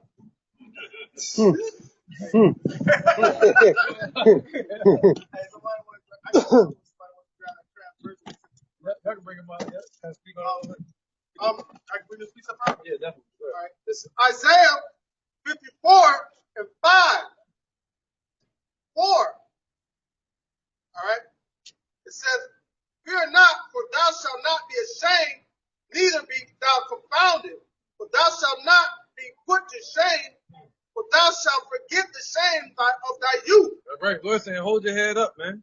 You ain't got to walk around shame no more. They walk into the damn Chinese store, hold up and buy it. Right? You walk around Esau in their neighborhood, they start watching you. But when you go around your family, they know you. You know what I mean? Like certain people, you know, like children and all that, they know your spirit. You know, they know you. They like, you know, they telling you you're great and all this stuff, right? You know, growing up, you might have heard somebody saying that to you, like grandparent, anybody. But then you go into the world, and they like looking at you like you a demon. Yeah, like you ain't shit. But it's like, hold up, man. So you gotta have, that's when we gotta rebuild fix that insecurity in ourselves. And how do we fix that? By the Lord's word. What is the Lord telling us? Look at ourselves through heaven's eyes, not through our own eyes, the ground level. Go ahead. I says, I'll start at verse 4 again.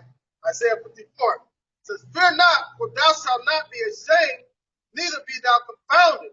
For thou shalt not be put to shame, for thou shalt forget the shame of thy youth, and shalt not remember the reproach of thy widowhood anymore. Right, we're not going to remember when we went off and broke the laws. We ain't going to remember that no more. So in the kingdom, it's going to be like a distant memory. It's going to be like a nightmare, America. And we ain't going to remember after a while going off during the time of Moses. You know what I'm saying? Go ahead, out. For thy maker is thy husband, the Lord of hosts, Yahweh Shem Yahushai is his name. Right, so Yahweh is our husband first. Right? He divorced us and gave us over to Yahushai. All right? So now we became the wife to Yahushai. You know, like a servant. Basically, the word servant. First we were servants to the Most High. Now he made us servants to his son. All right? All right? It says, for thy maker is thy husband, the Lord of hosts, Yahweh Shem Yahushai is his name, and thy Redeemer, the Holy One of Israel, the power of the whole earth. Shall he, Yahweh Shem Yahushai, how shall he be called? For the Lord hath called thee as a woman forsaken. Oh, he called us as a woman that was forsaken. See that? He called us from that. Now he calling us back to him. He said, I will whisper softly to you. I'm going to speak softly to you. First he had us go off. Now he calling us back to that wilderness. No, this way. No, this way. Come here. You're getting closer now. All right, go ahead. Also add on the example he told Joseph to go and marry a whore. Yep. Right? Hosea. Hosea. See how he felt as far as the nation did. The house, yeah. All right, he was married to us. So we became a whore by dealing with false gods. All right? Isaiah 54:6. For the Lord hath called thee as a woman forsaken, and grieved in spirit, and a wife of youth, when thou wast refused, saith the Lord. For a small moment have I forsaken thee, right, but with great mercies will I gather thee. Oh, man. So, come on with it. And these people don't want to hear that, man. That's why they walk by scoffing and laughing and talking trash. But the Lord said for a small moment, has he what? Says for a small... Forsaken, right? Yes. Read that again, but Marcus said that last part. All right. This is Isaiah 54:7. It says, for a small moment have I forsaken thee, right, but with great mercies will I gather thee. But with great mercies he gonna gather us, man. Why? Because we need that mercy. We need all the mercy he got. You know? And basically grace and mercy, that's basically what? Forgiving us and giving us a gift, even though we don't deserve it. You know, forgiving us for trespassing against him, even though we don't deserve it, man. That forgiveness. So that's mercy, man. You know? Him coming to take us up out of this captivity and out of the way of the New World Order and the missiles and the MOTB and the famine, where there's going to be no food, the race wars and death itself. The Lord said he can redeem us from that. That's mercy, man. Go ahead. We ain't do nothing to deserve that. All right. Verse 8. In a little wrath I hid my face from thee for a moment, but with everlasting kindness will I have mercy on thee, saith the Lord thy Redeemer. Wait. That was just a little moment. This right here. All right. This was the Lord turning his face from us for a moment, putting us in slavery. That's just for a moment. Just like Yahushua, when he was on the cross, a so-called black man they killed in 37 AD, he was on the cross. He said, why hast thou forsaken me? He said that to the Father, basically saying, why have you turned your face away from me? All right. He said, what? When the Lord turns his face, we die. When the Lord turns his face away from us, we die. So we're praying for the Lord to look upon us again, to care for us. You know what I mean? As a nation. And he turned us away. He did away with us. And he said, once I do away with y'all, they're going to lynch y'all. I'm going to turn you over to the same heathens that you love so much and their gods, their false gods. I'm going to send you over to them and watch what they do to you. And that's what happened to us, man. We went into slavery under the hands of what you call Edomites. All right, biblical Edomites. There's nobody white on this earth like his shirt. And there's nobody black like his pants. All right? We're all shades of brown or reds or pinks. What it is about nationality. You know, we don't know who's who anymore.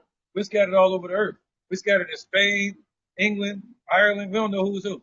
So we're not Black Panthers. We can't go out saying, I'm going to get that Edomite. You know? So the Lord said, he that without sin cast you the first stone. So our job is to fight the spiritual battle. All the lies that they told our people, our job is to go and tear them down in the minds of our people. All right? Put our life on the line to do it. Go ahead. All right. Isaiah 54:8. It says, for in a little wrath I hid my face from thee. Right. So Esau going to get all of that wrath. He said he poured our wrath. He had us drink the cup with measure. Like a little bit. That's a little bit. That's measure. Now he bringing us out of it. But with these heathens, these Edomites first, he said he going to dump it on them without measure. So we don't even know what that's like. We know what happened to us by the pictures. But if you ever watch Goodbye Uncle Tom, if you ever see that movie there, Goodbye Uncle Tom, I cut it on for like a couple seconds. I had to cut it off. It's that bad what they did to us, man. And you think they didn't get no judgment for that? Shit. Go ahead, man. Right? It says, but with everlasting kindness will I have mercy on thee, saith the Lord thy Redeemer. That's right, man. The Lord gonna care for us, man. That's right. Go ahead, For this is as the waters of Noah unto me, as far as for as I have sworn that the waters of Noah should no more go over the earth, right. So have I sworn that I would not be wroth with thee, nor rebuke thee. Oh, wow, man. Yep. And what did the Lord leave in place as a symbol for Noah? He said he would never destroy the earth again with the flood. He left the rainbow as a symbol that they use for their little letter community now. You know, they use it for that now. But the rainbow was originally for a sign that the Lord wasn't going to destroy the earth with the flood. So what did he leave for us to show that he wouldn't destroy the elect? Yahushua is our rainbow. And he's out in the heavens just like a rainbow. And he's an ark, just like a rainbow. See that? So he's an archangel. Right? And his name is Yahushua. He's a so-called black man from the tribe of Judah. All right? The so-called Negroes here in America, they're not Negroes, they're Judites. Right? Right here, let's go through it real quick. The Benjamites, the West Indians, they would be Benjamites, like Paul. The Haitians, you have the Levites. The Dominicans, you have the Simeonites. Guatemalans, the Panamanians, Zebulonites. Puerto Ricans, Ephraimites. The Seminole Indians would be Reubenites. North American Indians, Gadites. Argentinians, the Chileans, Naphtalians. Colombians, the Uruguayans, Asherites. Cubans, Manassites. The Mexicans would be Issacharites. All right, and then you got the rest of these people. They're scattered amongst a lot of the other nations, you know. So you might think it's an African, but it could easily be a Mexican. You know, you just don't know. A Negro. You know what I'm saying? Like you might think Matumbo is one of our people. All right. But yeah, Hamite. Yeah. You would think Joel and Hamite. Yeah. That's right. That's right, man. All right. Or you might think it's an Edomite, but it really be one of our people. Isaiah 54:10. For the mountains shall depart, and the hills be removed, but my kindness shall not depart from thee, neither shall the covenant of my peace be removed, saith the Lord, that have mercy on thee. All right, so that's showing that the mercy that the Lord is going to have upon us, man. So when he shows up in his wrath, he better have the covering of Yahushua. That he better see a reflection of himself when he approaches you, man.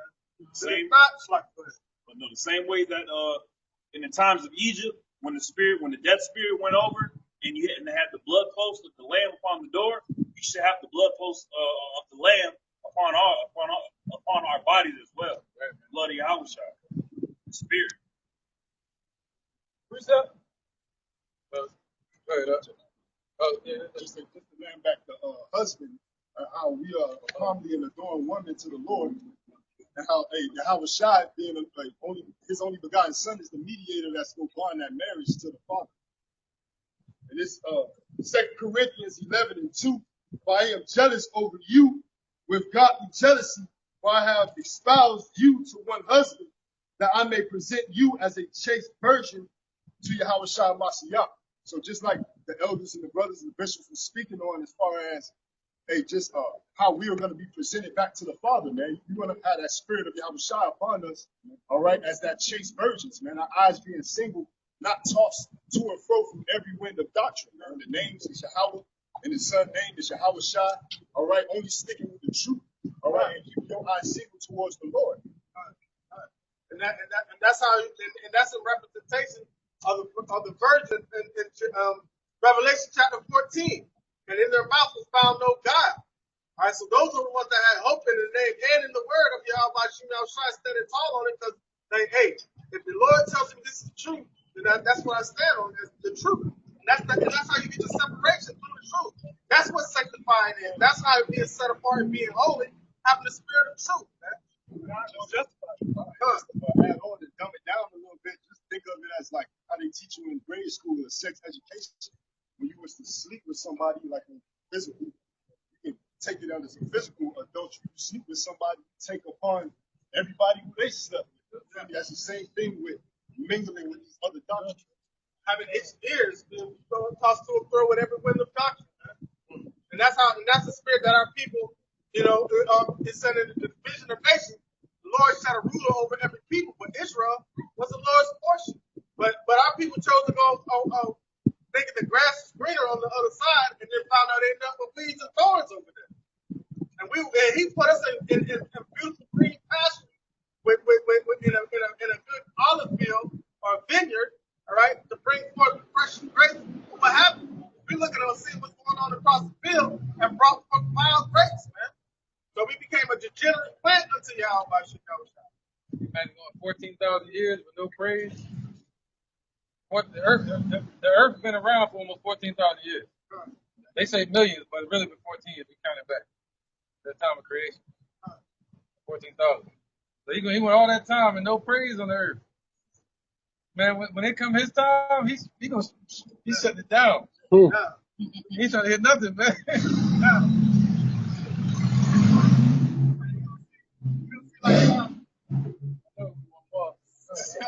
So you got the Soul Train line out, and they say you're going to get the jazz going down the soul. That's the fact how it's like coming down. And we just give him praise on him, and he's just coming through to finally get what's his. Oh, he got a whole vibe too. Yahushua got a whole vibe coming with it. The trumpets blasting. He got King of Kings, Lord of Lords written on him in Hebrew. He's gonna have bands of angels with him, people that have died in the truth. Chariots, giant chariots with him, shaking the earth. Imagine how he's gonna feel when he's able to just come up to us and both of us in our glorified form. All of us in our glorified form, he's able to hug us and embrace us. Right. And he said he's not going to drink of the fruit of the vine. They say he was a wine bibber. He loved to drink wine. But he said he's not going to drink it no more until he's able to drink it with us in the kingdom. So he's sitting there waiting. He's already been glorified. But he loves us that much that he wants us to see us glorified also. Right, man. And that's showing the true balanced power, man. You show favor to the wicked, they will not learn righteousness. They're going to persecute. You know? Right. Yep. Two people fall under that umbrella, under that title. Right. Who got a precept? I got one. This is the book of 2nd Ezra, chapter 14, verse 14. It's lucky. 2nd Ezra, chapter 12, verse 46. It says, "Be of good comfort, O Israel, and be not heavy, thou house of Jacob, for the highest have you in remembrance, and the mighty have not forgotten you in temptation." So I'm just going back to the point where Akim was speaking of, where Yahweh had turned his face from us temporarily, but it was for a moment, Right. But Scripture says to be a good comfort, because he He has us in his remembrance. You know what you do when you get out, get mad at your wife. Get out my face, or get mad at your children. Get out my face, and or you'll leave. You know what I'm saying? So what did he do? He exiled us out of our land and turned his face from us. So we became without our husband. So we became out here lost. And the book of Hosea explained that. It said, "I shall go to my lovers, and we shall chase after our lovers, but shall not overtake them."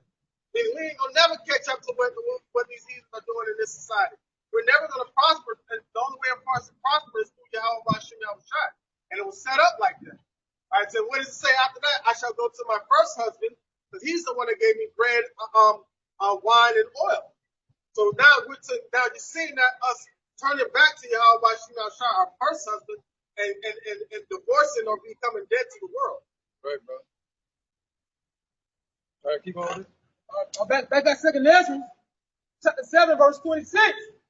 It says, "Behold, the time shall come that these tokens which I have told thee shall come to pass, and the bride shall appear, and she coming forth shall be seen, that now is withdrawn from the earth." Right. So our light was withdrawn from the earth.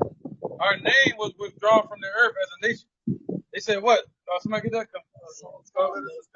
Yeah, that's right, man. So they cut us off from being a nation. All right.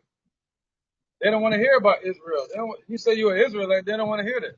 You say you're African, they're cool with that. You say you black, they're like, oh yeah, he good. Yeah, we created that. Yeah, he good. It's Psalms 83:1. Keep not thy silence, O Yahweh. Hold not thy peace. Be not still, O power. Right, we're praying to the Lord to keep not silent. Be not still. So the Lord is being very still and patient right now. All right, we're praying for the Lord to raise up off that throne and come and destroy this place. Bring these devils down and lift us up, man. Go ahead. It says, verse 2, "For lo, thy enemies make a tumult, and they that hate thee have lifted up the head." Right, they that hate thee is these damn Edomites. All right? And the rest of these nations, the Africans, the Arabs, all these nations that are part of the UN, the United Nations, which we have no seat on. You know? So he said, what? It says, "They have taken, for lo, thy enemies make a tumult, and they that hate thee have lifted up the head." Right. They have taken crafty counsel against thy people and consulted against thy hidden ones. See that? So we represent the hidden ones. So they have consulted in secret. That's what we call that masonry that they're into. Right? That devil worship. They little secret meetings. But they call, what that one they having? The G7? The G7? Yeah, all that. The G7 summits. They all doing that so they can set up more policies to put hell on us. All right, go ahead. All right. It says, so they all came together as a nation and said, let us cut them off from being a nation. That's what the Africans did. They sold us into slavery to these devils. They want to call the Africans our brothers. These Africans are nothing but some Africans. Take that one. Take that one. All right, we take that one. All right.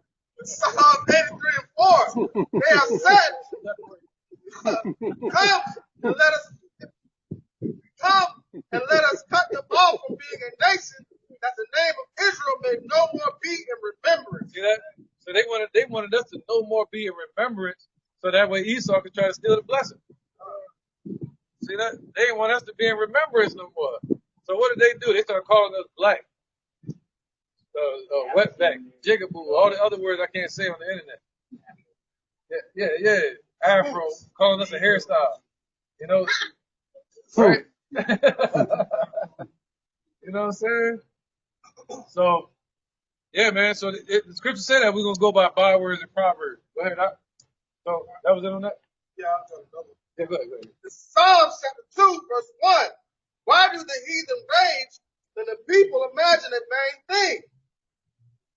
The kings of the earth set themselves, and the rulers take counsel together against the Lord and against the anointed, saying, let us break their bands asunder and cast away their cords from us. Right, man. You good? You good? Go ahead. He that sitteth in the heavens shall laugh. The Lord shall have them in derision. Right, because they went through all this work to deceive us as a nation. So when they came over here to the North American Indians, they killed them all. They even paid them to go against each other.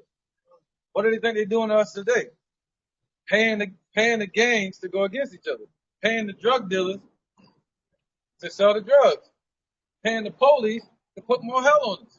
Paying the pharmacies to give us that prescription.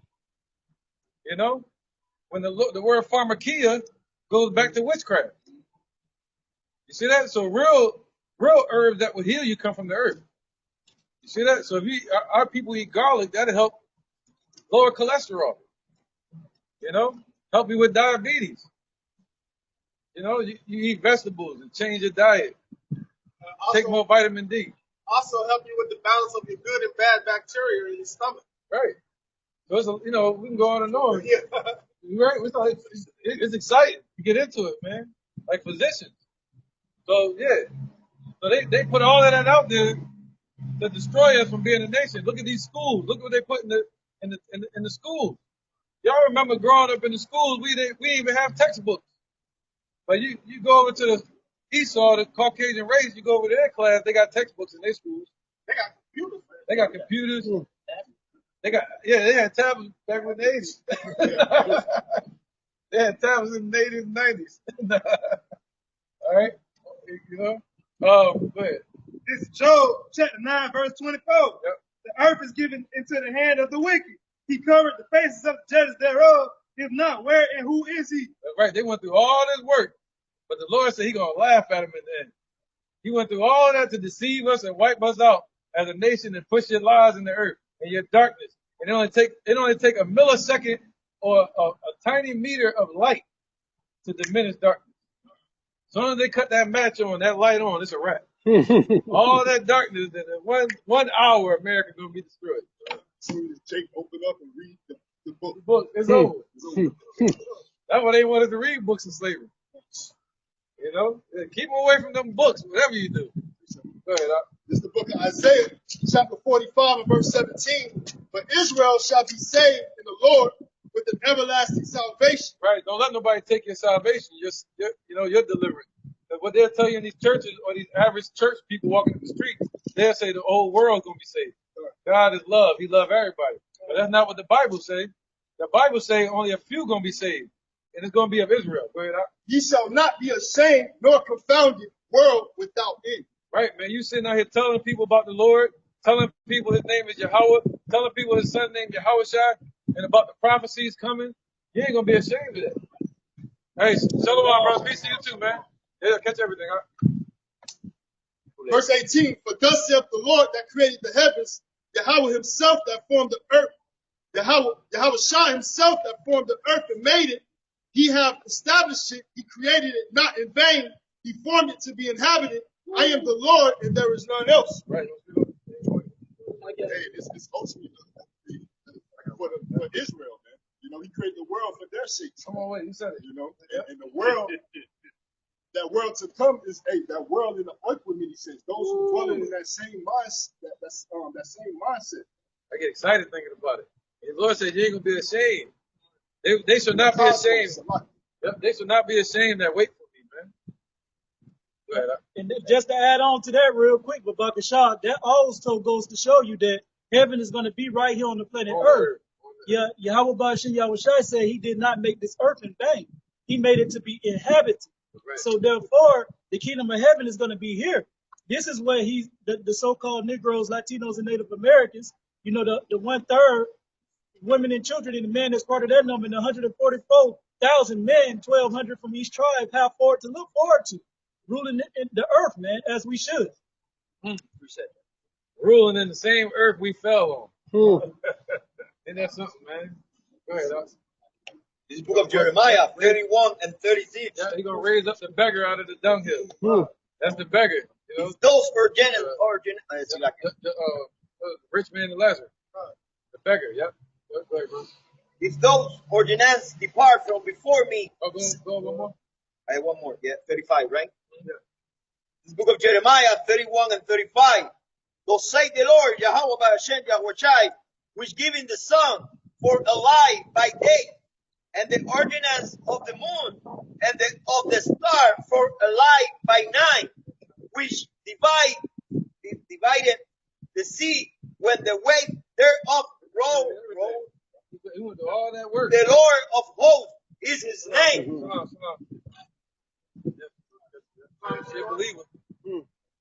Number 36. If those ordinances depart from before me, say the Lord Yahweh Ba'ashem Yahushai, then the sea of Israel also should cease from being a nation before me forever. All right, so now, if you wake up in the morning and the sun don't come up no more, then he'll cut Israel off from being a nation. But the ordinance of the sun, stars, and the moon are never going to stop. That's why Bill Gates tried to destroy the sun. Yeah. Yeah. he read up. Oh, yeah. All right. It's on. Yeah, that would explain why he's trying to destroy the sun, man. Lord, like, nah, you gotta go through more than that. Go ahead, This is Revelation chapter 3 and verse 10. Because thou hast kept the word of my patience, I will also keep thee from the hour of temptation, which shall come upon all the world to try them that dwell upon the earth. And that's the most important thing, man. The Lord keep you from that hour of temptation. Because that's going to be the end all tell-all test. All right? All right, so what we're going through right now are like quizzes and pop quizzes. But the final exam is what's going to be tried upon the whole world. So you're going to have some people that make it all the way up to that point and then they give up at that point. Like you see them make it all the way up to the 11th and 12th grade and they drop out of high school. That's how it's going to be in this truth, man. Somebody's going to fall a victim to the hour of temptation. Yeah, remember, Lord said, no servant is greater than his master. Look at what Yahushua went through. Look what Antiochus Epiphanes did, that Edomite Greek did to our people, 168 BC. But he took an elder man of our nation, an older man, and he boiled him alive because he wouldn't eat pork. And he took that woman and took all her children and cut their limbs off their body one by one until they gave up. But they wouldn't give up. They wouldn't eat the pork because they believed in Yahweh Shema Shai. See, we got to have that type of faith in us for this temptation that's coming. That was their hour of temptation. Just like the cross was Yahweh Shai's hour of temptation, this is going to be our hour of temptation right there. So so that's why you got to be warned not to do it. See that? But the false teachers, they're not here warning the people about that. The MOTB. Don't get it. Go ahead. Verse 11. Behold, I come quickly. Hold fast that which thou hast, that no man take thy crown. Don't let anything God gives you, don't let anybody take from you. Especially when it's not understanding. That's what's going to stabilize. Right, man. Right. Anybody got anything else? Yeah, we're going to do it. We're trying to see the topic, but no, yeah. Sure? Yeah, I'm good. Second Ezra 7 and 27. It says, and whosoever is delivered said evil shall see my wonder. Right, so if you're set up to be delivered, what's that? Revelation 7, Babakusha? Just hold that point. Right? He said, those that are delivered shall see his salvation. You're going to see it with your own eyes, man. Thought it was over. Right, walking around here thought it was over. No, it ain't. It's just party just getting started. For us. Isn't that so? I was like, whoa, what? We just about to get started as a nation? And it's going to be for eternity? Whatever eternity is, we don't even know what eternity is. Man, we just know about dying here. Go ahead. All right, this is the book. I just want to touch on that eternal. When you think about eternity, that's something that's everlasting. So when you think about how many years we've been in this captivity, a few hundred. So that's just a very short time. So we look at slavery and it's like, we was in slavery so long, all this torment that we're going through. It's only a few hundred years. Our people are literally, we're supposed to be eternal. It's only been 2 days. No, it's only been 2 days. How was that? Going on 3 days. And our captivity hasn't even been an entire year. It's like a day. So think about it. Think about it. Being in a state of distress, when you're in distress, 5 minutes might seem like an hour. Right. Or when you're in a distressful situation. So in slavery and all that trauma, it seemed like a long time. Segregation seemed like it was a long time. But really, 60 years ago, that stuff was still going on. So it hasn't really been that long. From Blackman, Peter. Hey, Peter, Blackman. Peter, check. Yeah, go ahead, get it. Yeah, go ahead, bring that up. It's Revelation chapter 7, verse 1. Right, you want to be in this number right here. Go ahead. And after these things, I saw 4 angels standing on the 4 corners of the earth, holding the 4 winds of the earth, that the wind should not blow on the earth, nor the sea, nor any tree. Right, so who's holding back the destruction is the Lord himself, Yahweh, and his son Yahushua. All right, they're holding back the destruction for us to wake up. Go ahead. And I saw another angel ascending from the east, having the seal of the living God, and he cried with a loud voice to the 4 angels, to whom it was given to hurt the earth and the sea, right, saying, hurt not the earth, neither the sea, nor the trees, till we have sealed the servants of our God in their foreheads. Right, so the Lord is waiting to bring his judgment. He's waiting for the elect to wake up to the truth about his existence, to wake up to the truth of his name being Yahweh and his son being Yahushua. All right? Go ahead. And I heard the number of them which were sealed, and there were sealed 144,000 of all the tribes. Maybe. Of all the tribes of the children of Israel.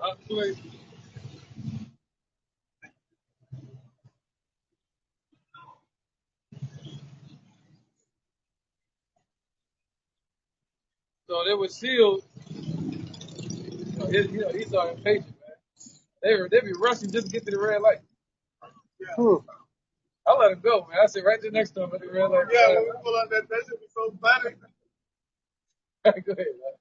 Verse 4. Yeah. And I heard the number of them which were sealed, and there were sealed 144,000 of all the tribes of the children of Israel. Right, so that's what we're looking for, man. 144,000 men, and 1/3 of the men, women, and children. That's it. We ain't looking for everybody. All right? The Lord already got his number sealed. If you're of the elect and the Lord knew you from before in your former life, you're going to be back here in this life to get your reward. You're going to be back here to hear his word again. You're going to receive it. All right? You're going to be delivered. Ultimately, man, you're going to be with Yahushua again because you was with him before. All right, go ahead. All right, verse 28, the 2nd Ezra 7. It says, for my son, Yahushua shall be revealed with those that be with him. Right, and that's happened. Oh, that's perfect. That's what I just said. Because that happened then.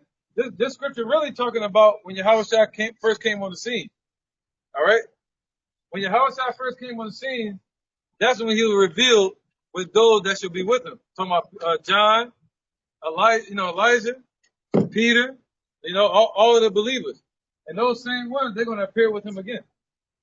All right, go ahead. So it says, and they that remain shall rejoice. Right, somebody get Malachi 3:1 just for proof. All right. Malachi chapter 3 and verse 1. Behold, I will send my messenger, and he shall prepare the way before me, and the Lord whom ye seek shall suddenly come to his temple, even the messenger of the covenant whom ye delight in. Right, out of nowhere, read that again a little slower. Behold, I will send my messenger. Bro, so he's going to send his messenger. Who is his messenger that the Lord sent? He sent Elijah. All right? And the Lord promised to send Elijah again in the Old Testament. He sent him again in the New Testament as John. All right? The book of John, in the Bible, John is basically Elijah coming back in reincarnation. Okay? That's in the Bible. We can prove it. Go ahead, Doc. And he shall prepare the way before me. So he's going to prepare the way. What was John teaching? John showed up teaching repentance. He showed up teaching the baptism, being baptized in the water. But Yahushua showed up to baptize us with what? Fire. Word.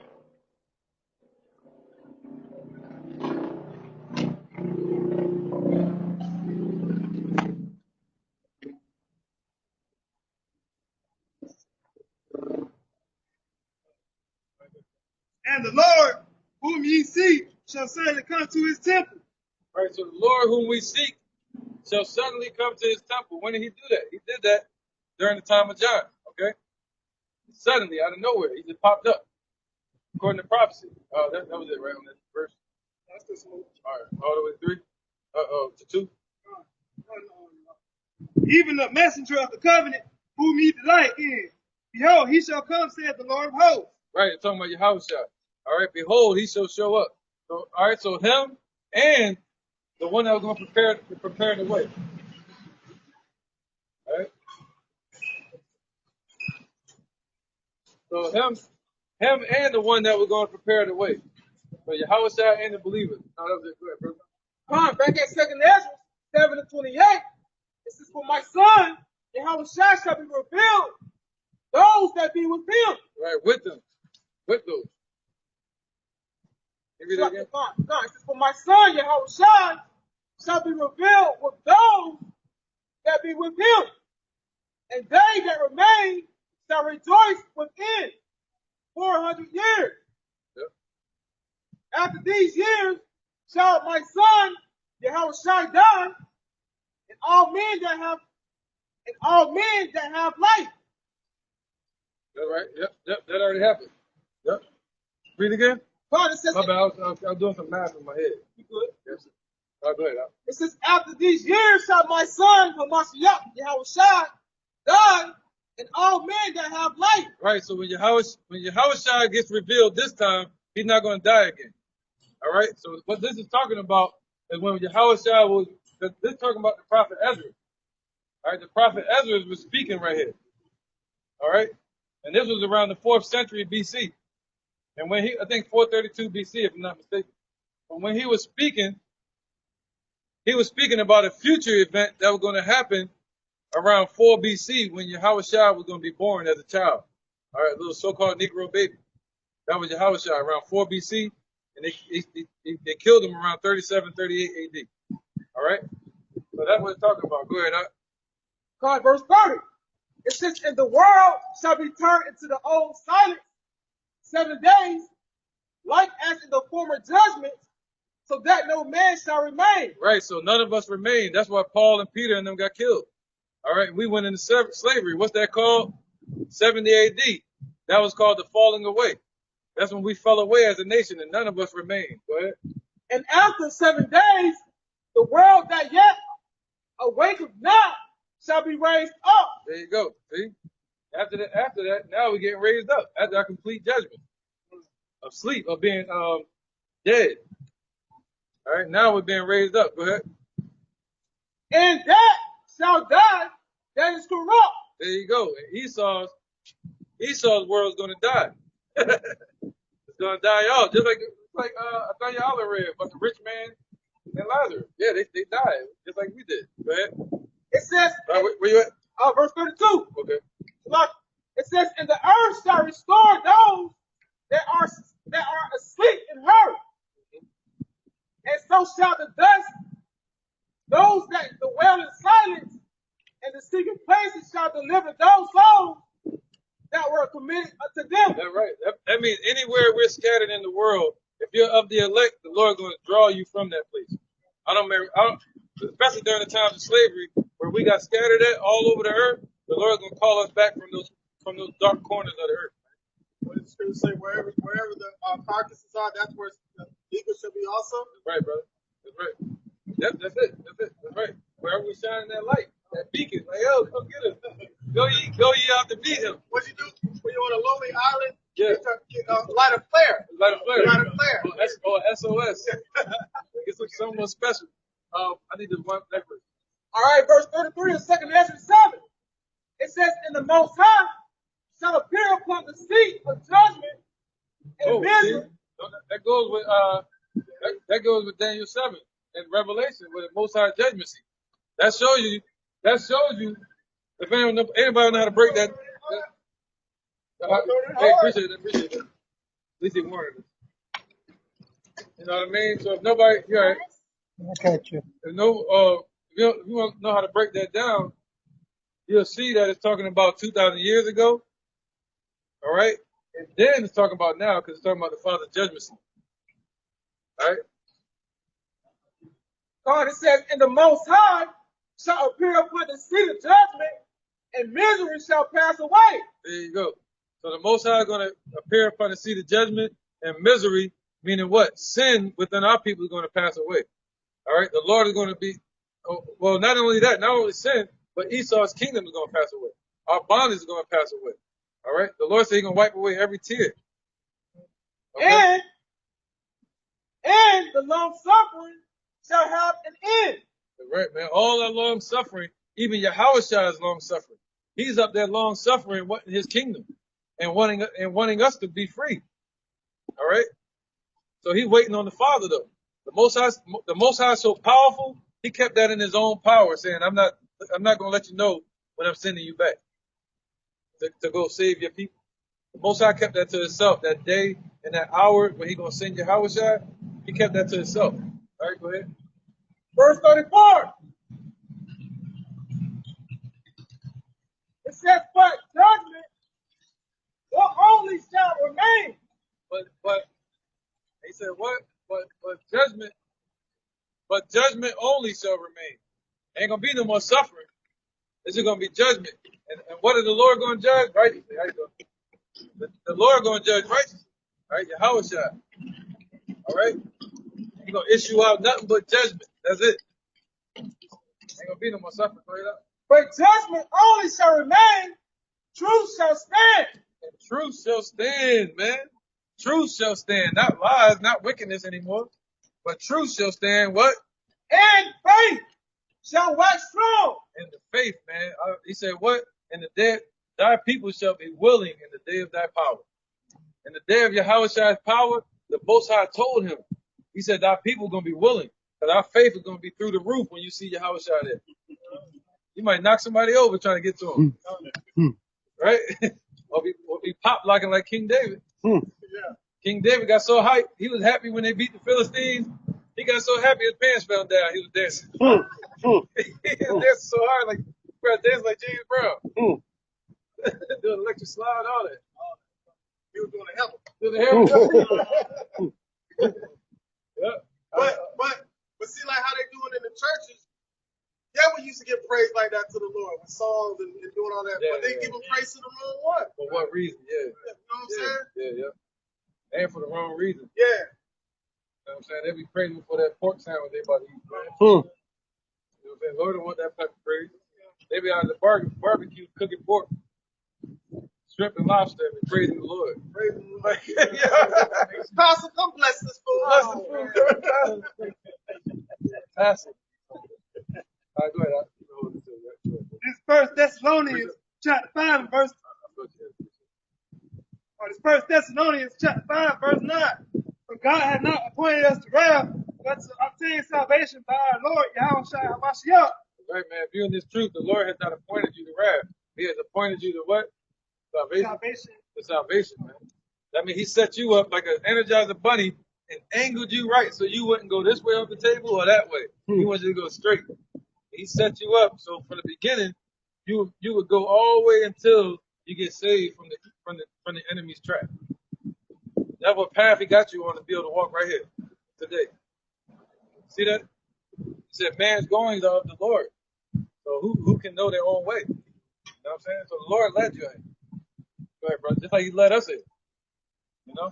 Go ahead. Verse 10. Who died for us, that whether we wake or sleep, we should live together with him. Right, so whether we wake or sleep.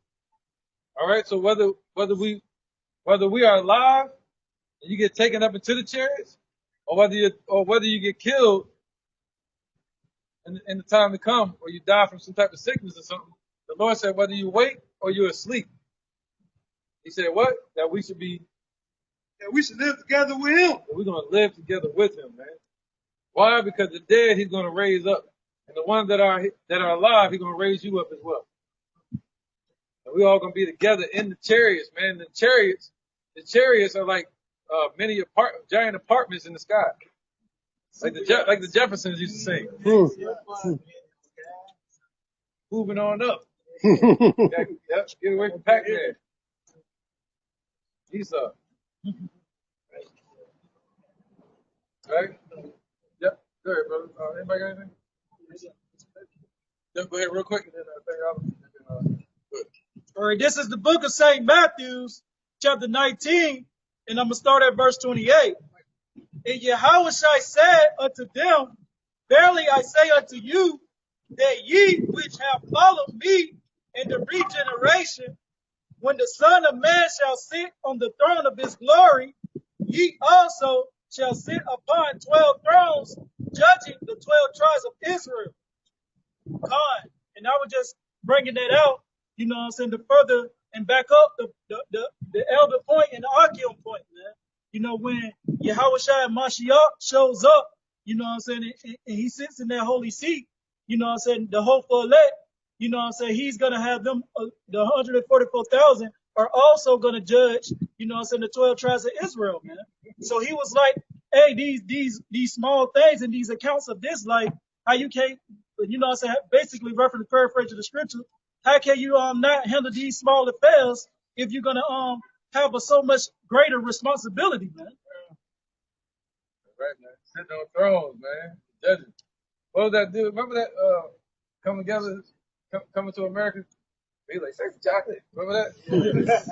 not him, but the guy that was sitting in the seat. He like, that boy good. Remember that? How heavy he was? Like, yeah. That's how I'm going to be sitting on that throne. You get me on the throne, I'm going to be straight up, house nigga? Yes. And Esau gonna be like, the nigga sitting next to him, somebody good and terrible.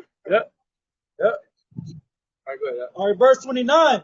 And everyone that have forsaken houses, or brethren, or sisters, or father, or mother, or wife. Right, that goes into he that loveth his mother or father or daughter more than me is not worthy of the kingdom.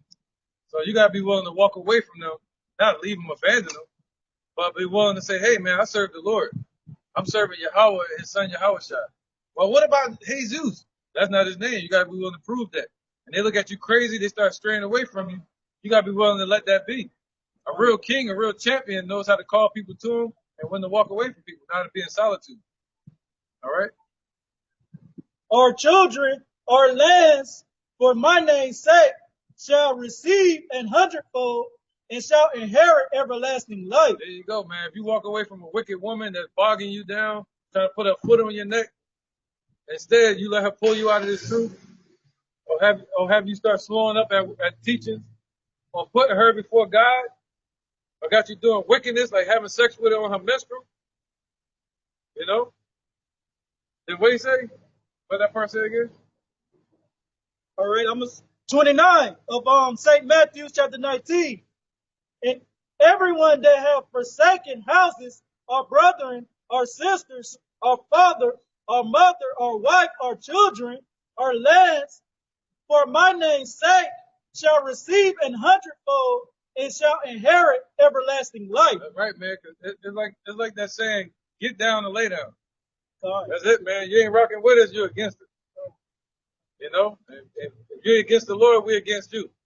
You know, that's right. And if you forsake, you got a woman that's baiting a child in front of you, walk away, man, and take care of that child from a distance. Just don't deal with that woman because you think she's your queen, you think she's your rib. When the Lord said you're gonna have thousands of wives in the kingdom. All right, if you believe in Yahushua, when all hell break loose, the Lord said you're gonna be like gold. You're gonna be like water in the dry desert. These women gonna flock to you when all hell break loose. So he said, let them go. If a woman want to leave you because you serving the Lord, you don't want to eat pork, you don't want to celebrate Christmas and all these folly, wicked holidays, let them go. And the Lord will give you thousands of women when all hell breaks loose. You're gonna have women banging on your door like Book of Eli.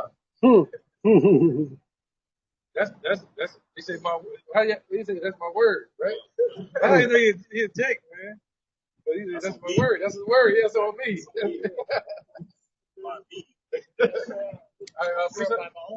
Right, man. This is Exodus.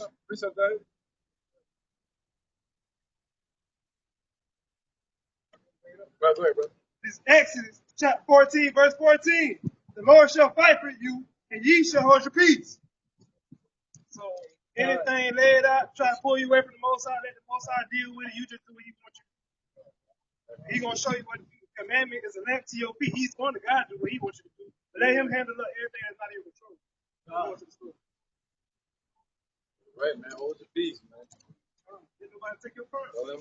crown, man. Right. All right, so we went through that one already, right? All right, any more precepts? You got one? You got one up? Precept? Yeah, if I do bring it up. Just to back up what the brothers, the elders were saying about, you know, you being in this truth and your woman or whatever may want to try to pull you out. Because, you know, that's part of, actually, sometimes it's part of a trial. It's part of a trying, a testing of Yahweh Bashim Yahushua. This is 1 Peter chapter 4, verse 12. It says, Beloved, think it not strange concerning the fiery trial, which is to try you, as though some strange thing happened unto you. So don't think it's strange if you do ignore or be like, you know what, I'm not going to deal with you. I'm finna stay and do what Yahweh Bashim Yahushua tell me to do. And the MOTB. God. Don't think it's strange, man. We got tried just like they did during the time of Antiochus Epiphanes. The same way Yahushua got tried. Yep, right, brother. So don't think it's a strange thing, because it's most likely there to test you and to try you. See, the Most High, He will test your mettle. You want to make sure that you are fit for Him, and in Him testing you, that also makes you more established in Yahweh Bashim Yahushua, so that when more tests come, you won't be so easily moved. Right, faith building.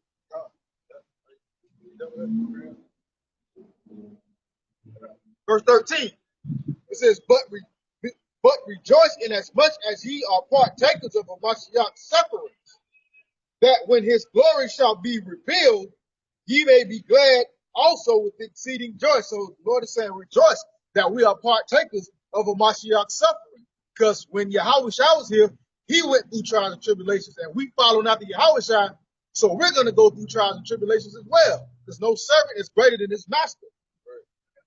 You know, it says that but when the glory of Yahushua be revealed, you're going to be able to be glad with exceeding joy.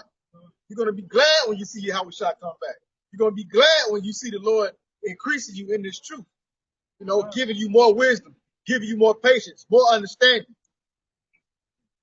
Verse 14 says, if ye be reproached for the name of Yahushua or Hamashiach, happy are ye, for the spirit of glory and Yahweh resteth upon you. On their part, he was spoken of, on your part, he is glorified. So the Lord says, if you are reproached for the name of Yahushua or Hamashiach, happy are ye. When people want to talk trash to you and want to talk trash about you because you believe in Yahushua, because you believe in the name of Yahushua and not Jesus Christos. You know? And it says, happy are ye for, and in that, that's how you know that the spirit of Yahweh, Bashim Yahushua, is resting upon you. And also, in that, Yahushua will be spoken good of on your part, but when it comes down to 2/3 of our people, Yahushua is going to be evil spoken of. Right. Somebody grab Mark 13 and 24. Yep. If anybody got any precepts before that, they bring it up. I want to bring this out to end it with. You got some real quick? Yeah, we get Mark right after that. It's St. John chapter 16, verse 33. It says, these things I have spoken unto you, that in me ye might have peace. Oh, there you go. Hold your peace, right? That's right. So that's our peace that surpasses all understanding. Yahushua. Okay, go ahead. It says, in the world ye shall have tribulation. So in this world, we're going to have tribulation. All right? It comes with the territory, man. That's just it. Once you're born into this flesh, you're in danger. That's just it, man. From the earth, right? It says, but be of good cheer. But be of good cheer. That's why he say, what? Though the outward man perish, the inward man is what? Renewed day by day. In the Lord. All right? Go ahead, It says, but be of good cheer. I have overcome the world. Right, so be of good cheer. Yahushua has overcome everything that we can go through out here. Yahushua is on the right hand of the Father. There's no higher seat than that. You know?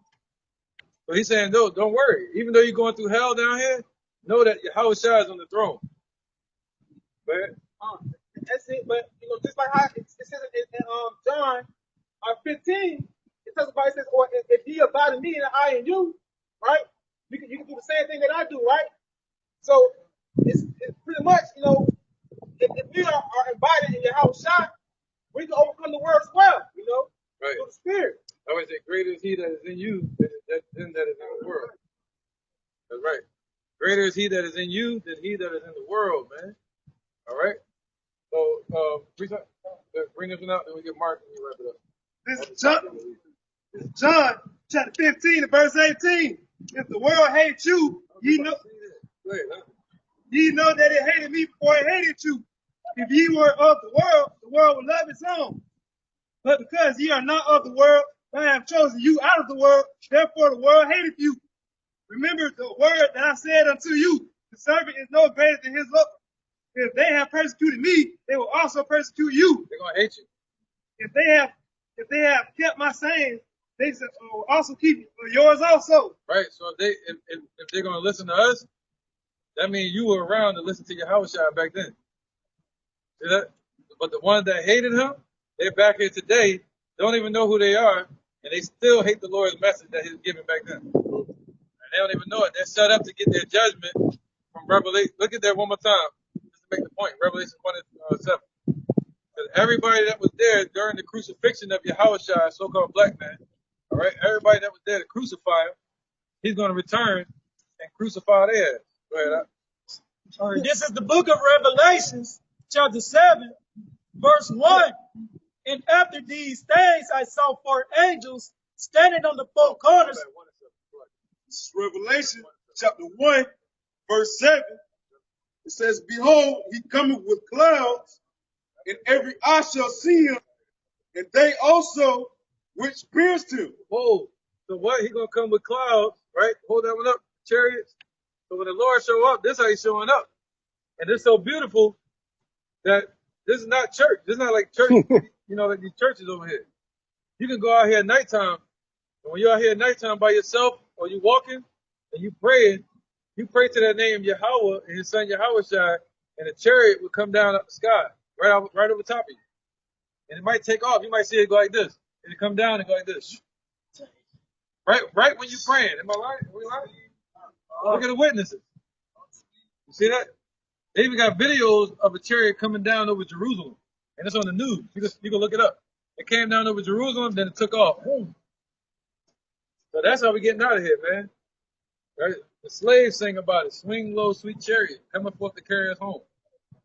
See that? But they called us Africans, but the slave was singing Israelite songs. Right? Yeah, they sing, swing low, sweet chariot, coming forth to carry me home, right? I looked over Jordan, from which cometh my help, coming forth to carry me home. See, Jordan's in Israel. Jordan's not in Africa. And Esau didn't have planes flying back then. They didn't have planes. Right, yeah, see that? So they knew about, you know, what the so-called white man called UFOs, meaning unidentified. You can identify them. You know that's the Lord, man. But they try to say little green aliens. Oh, man. Butt naked. The Bible said the angels look just like us, but they're tall. They look just like us, man. All right? Gabriel, when he spoke to Mary and Joseph, she wasn't like, oh, look at this green man. She looked at him just like one of us. Right. Let's end it with that mark. I think it was, right? 24, yeah. Yep, 24. This is Mark 13 and 24. Stop you a lot. But after those days, but in those days, after the tribulation, the sun shall be darkened, and the moon shall not give her light. That's right, man. So what's that called? A nuclear fallout. All right. So when just like on Book of Eli, when the movie first started off, everything was just falling like a nuclear fallout. And he had that little naked cat running around, little hairless cat. Yeah. He tried to eat that joint. Yeah, the elect not gonna be doing that. Yeah. They're gonna shoot right past that and hit that little bird on the squirrel, yeah. Or damn locust. Yeah, good. And the stars of heaven shall fall, and the powers that are in the heavens shall be shaken. Right, the stars of heaven represent the missiles. All right, so the missile's gonna fall, and the earth is gonna shake to and fro. Right now, the Most High got the earth sitting on nothing, meaning the waters. What they call space is really Shemayim, which means the waters. You go out there, it's another form of water. Just like if you come down into our atmosphere, you have water, but it's called air. But then you change that, you make it a form of water, meaning agua, or H2O, right? Or mayim, that's drinking water. Difference. Boom, boom, boom. All right? So the Lord put the firmament, the ozone layer there, to separate the waters from the waters. Makes sense, right? You got it, man. You got it. Go ahead, brother. And then shall they see the Son of Man coming in the clouds with great power and glory. Oh, we just read that. Revelation 1. He said, then, after all the nuclear missiles nuclear missiles start getting shot off different places, there's going to be a buildup. It's not going to be one. There's going to be missiles in different places for World War. When them missiles start flying, then we're going to see the coming of the Lord. Yahweh shall coming in great glory. Trumpets blasting. Garment is up, man. Power. Coming to give us our reward. Go ahead. I'm going to step on somebody's back to get to him. Then shall he send Get out his my way. And then shall he send his angels, and shall gather together his elect from the four winds, from the uttermost parts of the earth. Right, so Yahushua is going to do it. Yahushua is going to show up. Look at Mr. Giggles over here. But Yahushua is going to show up. Now, you all right. Yahushua is going to show up. Our people like to giggle. They see us and they start giggling. It's like, ain't that funny, man? But Yahushua is going to show up, and then he's going to send his angels out to gather the elect from around the four corners of the earth. So he said what? In Psalms 91, he's going to give his angels charge over thee to keep thee in all thy ways. That you don't even dash your foot against a stone. You won't even be able to trip on the rock. He's going to make sure that you don't fall when he take you up into the chariots. You're going to trust him, and you're going to be like, yo, I'm going up. All the way up. All right, man. We're going to have a little meat, but that's cool. They get the milk. To the outermost parts of heaven. Now learn the parable of the fig tree. Right, this is a parable, meaning a mystery. All right, just like a fig tree. Right? When her branches yet tender and put forth leaves, ye know the summer is near. That's right, man. So you know that the summer is coming near. You see a fig tree, you start seeing the fig, not the figs, but the leaves budding, you know that it's summertime approaching. So ye Go ahead. No, go ahead. So ye in like manner, when you shall see these things come to pass, know that it is nigh, even at the doors. Come on with it. So other people, when they see the martial law troops, when they see this right here, it's about to happen, but the whole lockdown and stuff like that, it's going to move into this soon. When this happens, they're not going to know that this has to do with the Lord's salvation. This is how we're getting out of here. All this got to happen. But no, don't worry about that. Don't worry about that. She good. She probably like one of y'all. Yeah, she probably like one of y'all. Go home and look at the picture. All right, so our people, when they see this, they're going to bow down to this. You see that? I don't want to die. I'll do whatever. But when we see this, we're going to be like, yo, you wouldn't be here except my Father sent you. Same thing Yahushua said. You ain't got no power to be doing this except the Most High did it. Do what you got to do so we can get the kingdom. What's the next thing? The MOTB. That one down there. So when we see that, we know that has to do with our salvation. We know that's a test. You see that? That's a test that we got to pass. They're going to present us with death. They're going to say you either die or take that. You either go to jail or take that.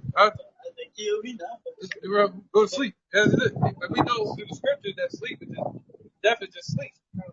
And you'll be with the Father. You'll be with Yahushua. So to be in these bodies is to be separate from the Lord. So that's what we really should fear. That's death. This is death. That's life. All right. What else? Verily I say. No, my bad. There's one more. The chariots. That's another sign. When you see that happen, they're going to think it's aliens. You feel me? They're going to think it's little green aliens when the Pope put it out there and said aliens. When what did Ronald Reagan say? We need some outside force to come in. Right. Ronald Reagan said that. They're going to try to say it's aliens, man, or they're going to try to say it's fake. But it's going to be it's really the Lord showing up to deliver us, man. And when we see World War III break out, World War III is in the Bible. When World War III breaks out and they shoot the missiles, the ones of our nation that are asleep, they're not going to know that that's our salvation at the door. All right? So they're going to run and stick their head in there in a hole like a fucking ostrich. That's right, man. Go ahead, brother. Verily I say unto you, that this generation shall not pass till all these things be done. Right. When you start seeing all the prophecies that we're telling you about, when we start seeing them come to pass, that lets you know that this generation ain't going to pass. It ain't going to be like another Roman Empire, you know. He's saying this is the one. That's the one you win. If you'd have met us, or we'd have met you, you was out here teaching, and we were telling you, or y'all were telling us, right? Hey man, y'all about to fall away, and the prince of this world is coming, and you're going into slavery. We'd be like, oh shit, we about to go into slavery. That happened. You feel me? That's what the Lord came to tell us. Like, yo, y'all about to go into slavery soon. It happened. Now, so if you heard it then, that means that generation shall not pass until that prophecy happens. You feel me? So now we in this time hearing the prophecies, but we hearing about salvation. Now we're hearing about Esau fall. So that let you know when you see the signs, the prophecies happen of that age, of this age, you know that you're in the right time. You're in the time period where you talk about deliverance. You know what I mean? According to the prophecy. Clear it out. Heaven and earth shall pass away, but my word shall not pass away. So he's showing you that all those ages, all those different kingdoms, they've come and gone upon this earth. And they have prophecies set with all those kingdoms. See that? It's like Egypt. It was prophecies set for that. You know, Sodom and Gomorrah, Babylon, all these different kingdoms, they all have prophecies to them that the Lord raised up prophets to go prophesy to. Right? So now in this one, the Lord said all these kingdoms gonna fall. No, America ain't gonna never fall. He's saying all the kingdoms gonna fall, but his word gonna last forever. See that? We're gonna live it out. Be the witnesses of that. Go ahead, brother. But of that day and that hour knoweth no man. Right, but of that day, there's a specific day that we getting the hell out of here. And an hour that the Lord got set. An actual moment where it's gonna happen. The Lord said America's gonna be destroyed in 1 hour. So of that day and that hour, no man. Nobody can tell you that on earth. Oh, I know when it is. Hey, it's gonna happen on this day. This day is doomsday. You know what I'm saying? Come over. I can show you where the Lord at. No, you can't. The Lord said when he show up, it's gonna be like lightning shooting across the earth. You know, you're gonna know it. You know what I'm saying? Nobody gonna be on earth saying I'm the Lord. You know what I'm saying? Know not the angels which are in heaven, neither the Son, but the Father. Right, not the angels in heaven, not the Son, but the Father. Right? Right. Not even Yahweh knows what day he's gonna be sent back. Not even the angels know. It said the angels desire to look into this. They desire to know, but it's like the Most High, like, nah, I can't tell you. One day he's gonna, what we call days, and that sun going around the earth like a clock. At one moment he's gonna say, go. And Yahweh Shai gonna like, the throne's gonna be empty. Yeah, he's gonna lament. The scripture says he's gonna lament. The day of vengeance is in his heart. And he said he's going to lament like a woman in travail. You know, travail means pregnancy. So you heard a woman cry, pregnancy out of like that. And the Most High said, go get him. We're going to hear Yahweh Shai yelling. He's going to be yelling, screaming from the heavens, man. It's going to scare the hell out of everybody. It's called a war cry. He's going to give out that war cry. Ah, we don't know what it's going to be like. Go ahead, brother. You have to go over to that. Take ye heed, watch and pray. For you know not when the time is. Right, so the Lord said, take heed, man. Take heed to what we're telling you. And watch. Watch the prophecy. What's the main thing they say in America? We don't want to talk about news and religion and politics. That's what you got to watch. You got to watch the news, and you got to know, spiritually who you are. So they're taking it from you right there. Before you even get into the fight, they're taking the sword out your hand. Go ahead, that was it on that? That's right, man. So you... Yep. I was about to say, interjection real quick. It's the book of 2nd Ezra, chapter 2 and verse 38. Arise up and stand. Behold, the number of those that be sealed in the feast of the Lord, which are departed from the shadow of the world, and have received glorious garments of the Lord. Take thy number, O Sion, and shut up those of thine that are clothed in white, which have fulfilled the law of the Lord. The number of thy children whom thou longest for is fulfilled. Beseech the power of the Lord, Yahweh Ba'ashem Yahushai, that thy people, which have been called from the beginning, may be hallowed. Let's bring on. Right. Right. The same way Yahushua trusted the Most High to raise him from the dead is the same way Yahushua is trusting the Most High to raise us up and to present us before him when he appears, man. And the Most High gonna say, hey, I told you I was gonna give you the dew of thy youth. I told you they're gonna be there waiting on you when I send you. That's what the Most High is waiting for. Once he see that the number is reached, he's gonna send Yahushua. All right? That Yahushua has been longing for. He's been tilling the ground and working hard for. The Most High can say, all right, you've done it. Go take your kingdom. Just to add on, the reeling back of his sheep, man. Because his sheep hear his voice, man. So if you hear his word, if you subscribe to his truth, it's a blessing. You know? That's right, man. That's a blessing, man. All right? You want to be in that number. You want to be in the number, man. That's you want to be in the number. That's the point. This is Mark 13 and 34. Yeah. For the Son of Man is as a man taking a far journey who left his house and gave authority to his servant. Right. Isn't that clear? Yahushua. He's like a man that took a far journey. What's that far journey? All the way to the outside of the space, which is out in the heavens, out in the spiritual realm, on the right hand of the Father, man. He's been exalted above everything, above angels. All right? So he took a far journey all the way to the right hand of the Father. See that? And he left orders with his stewards. All right? He left us in charge. Go ahead, brother. And to every man his work, and commanded the porter to watch. He left every man their work. He told the porters to watch as well. Okay, go ahead.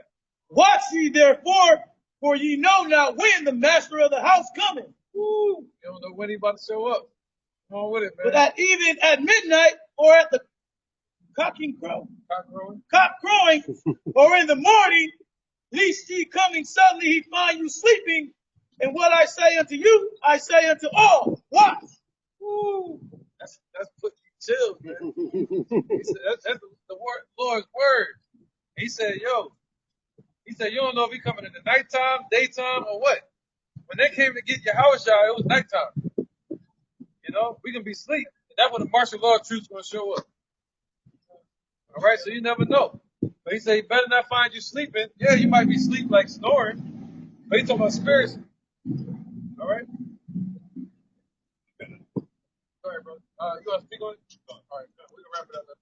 This is John chapter 18. We'll start at verse 8. Yahushua answered, and this is when the Romans came to ask, we're looking for Yahushua answer.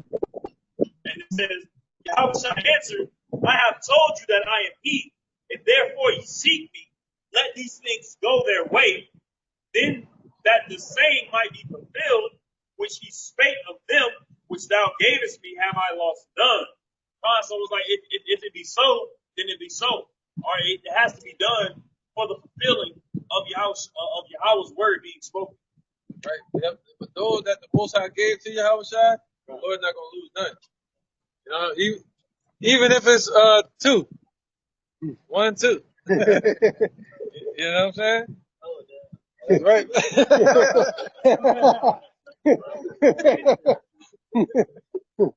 right, man. Any more precepts, Aki? Huh? Hey, Shalom, brother. Yeah, we're gonna wrap it up, man. Y'all good? Any more precepts? All right, that was great, man. So with that, we're gonna end it, and hopefully we'll edify or encourage at least another day to the next day. You know, hopefully we'll be here to encourage again every day, edifying every day, exhorting one another while it's still called today. You know. So with that, we want to end it. We want to give praise to the Most High and His Son in the true Hebrew. We want to say, Call, Halayim, Yahweh, Ba'ashem, Yahushai, Ba'ashem, Rakah, Kodash, Ma'amah. Double honor to the elder apostles of GMS and their elders. And Shalom to you, Akim, and Akwatim, yep, and children that believe in sincerity and truth around the four corners of the earth. All right, put it back on me, brother. With that, we're going to say shalom. Shalom. Yeah. That was a good